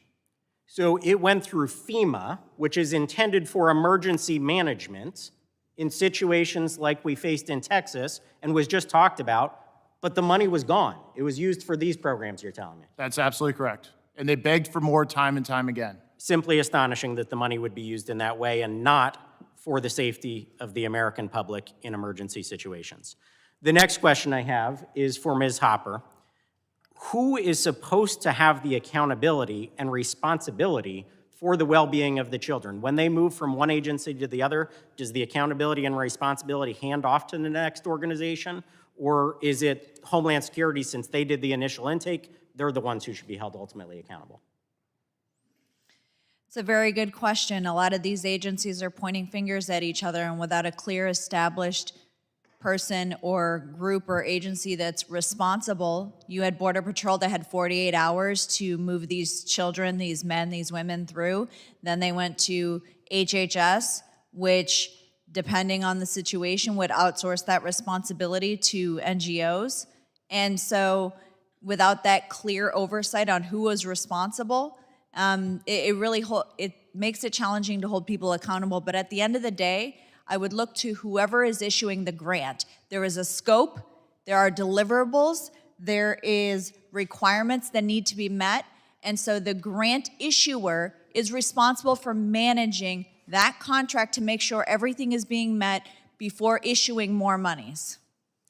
I appreciate that. I see my time is expiring, and so I would just like to say that this should just be the start of the conversation about what we can do to protect children in this country, whether it's more accountability that needs to be done at the Homeland Security and officials who were in the Biden administration that let this happen, on worksite enforcement where children are being employed in dangerous, violent situations, and also what we can do to stop anything like this from ever happening again by securing our border and having ultimate accountability throughout the entire chain of custody of these children.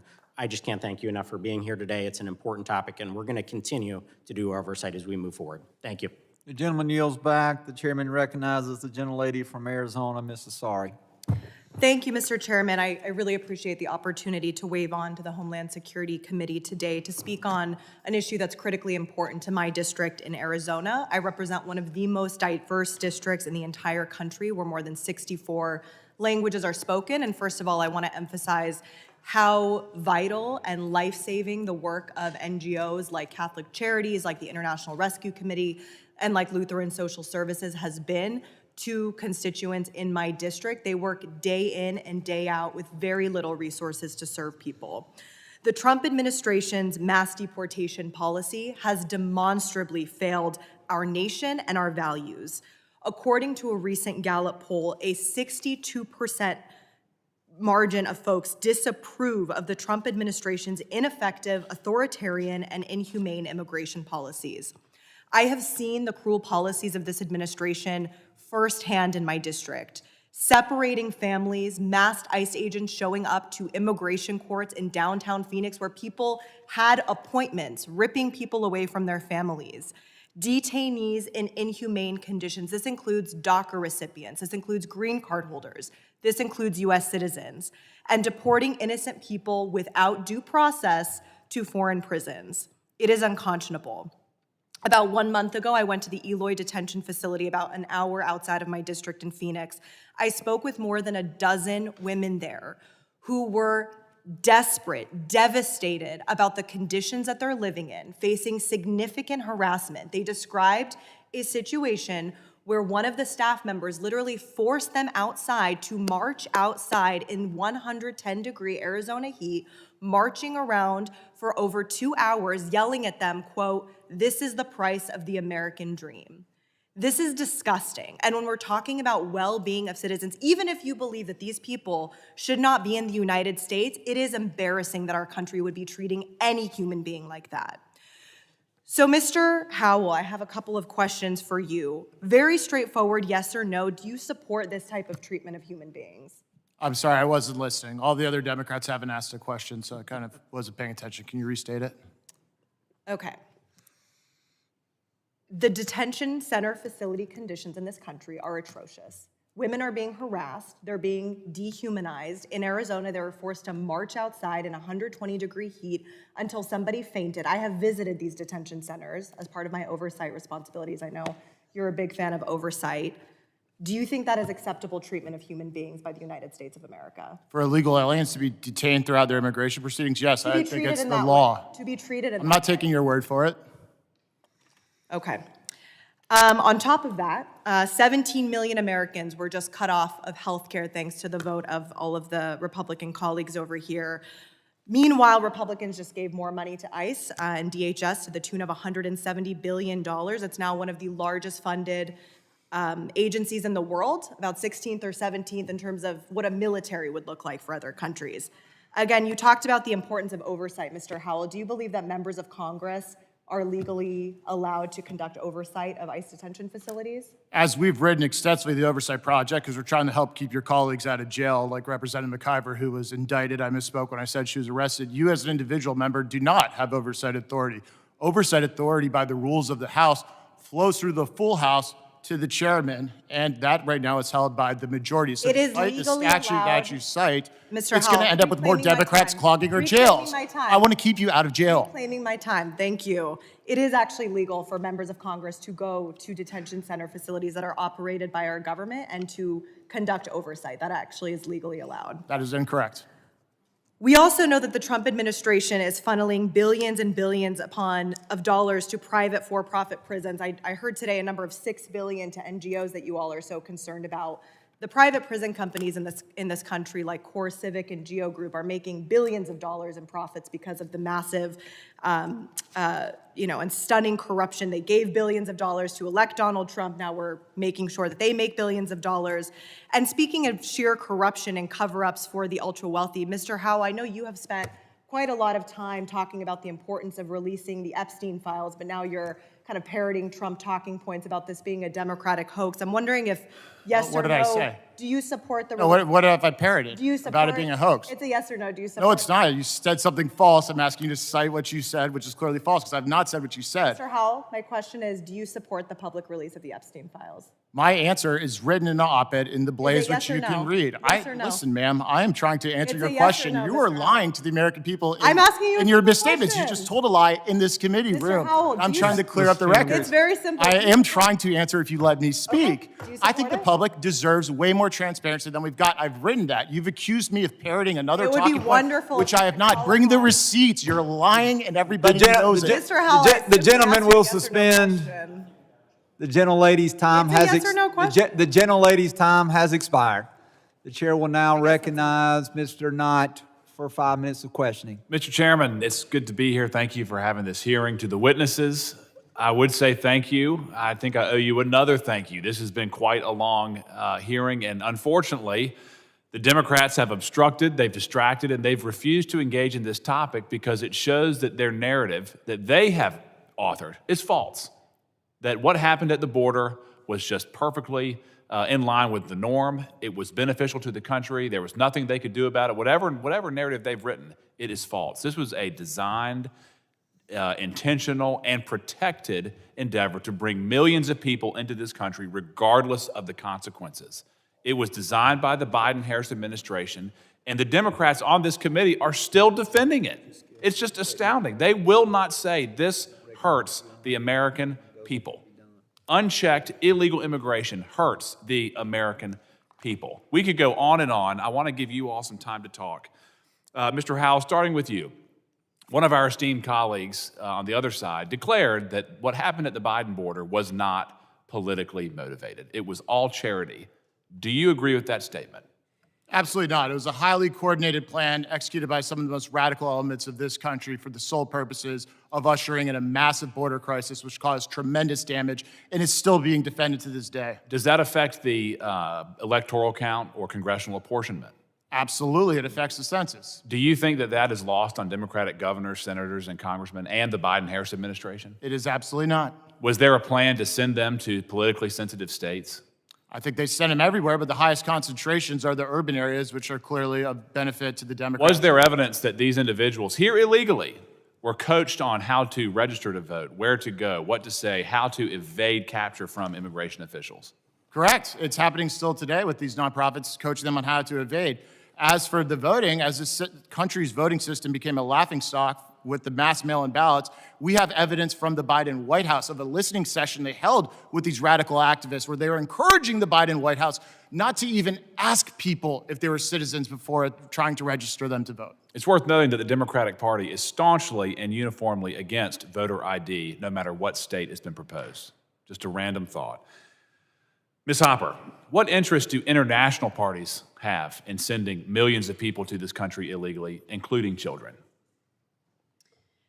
Particularly the countries that we have visited, a lot of the individuals that are leaving are criminals in their home countries. So their governments, their country's government, have no interest in retaining them. You are having the worst of the worst leave your country. You are having a decrease in crime because the worst of the worst are leaving your country. Is there also financial incentives? Are they not sending money out of this country back to their home countries?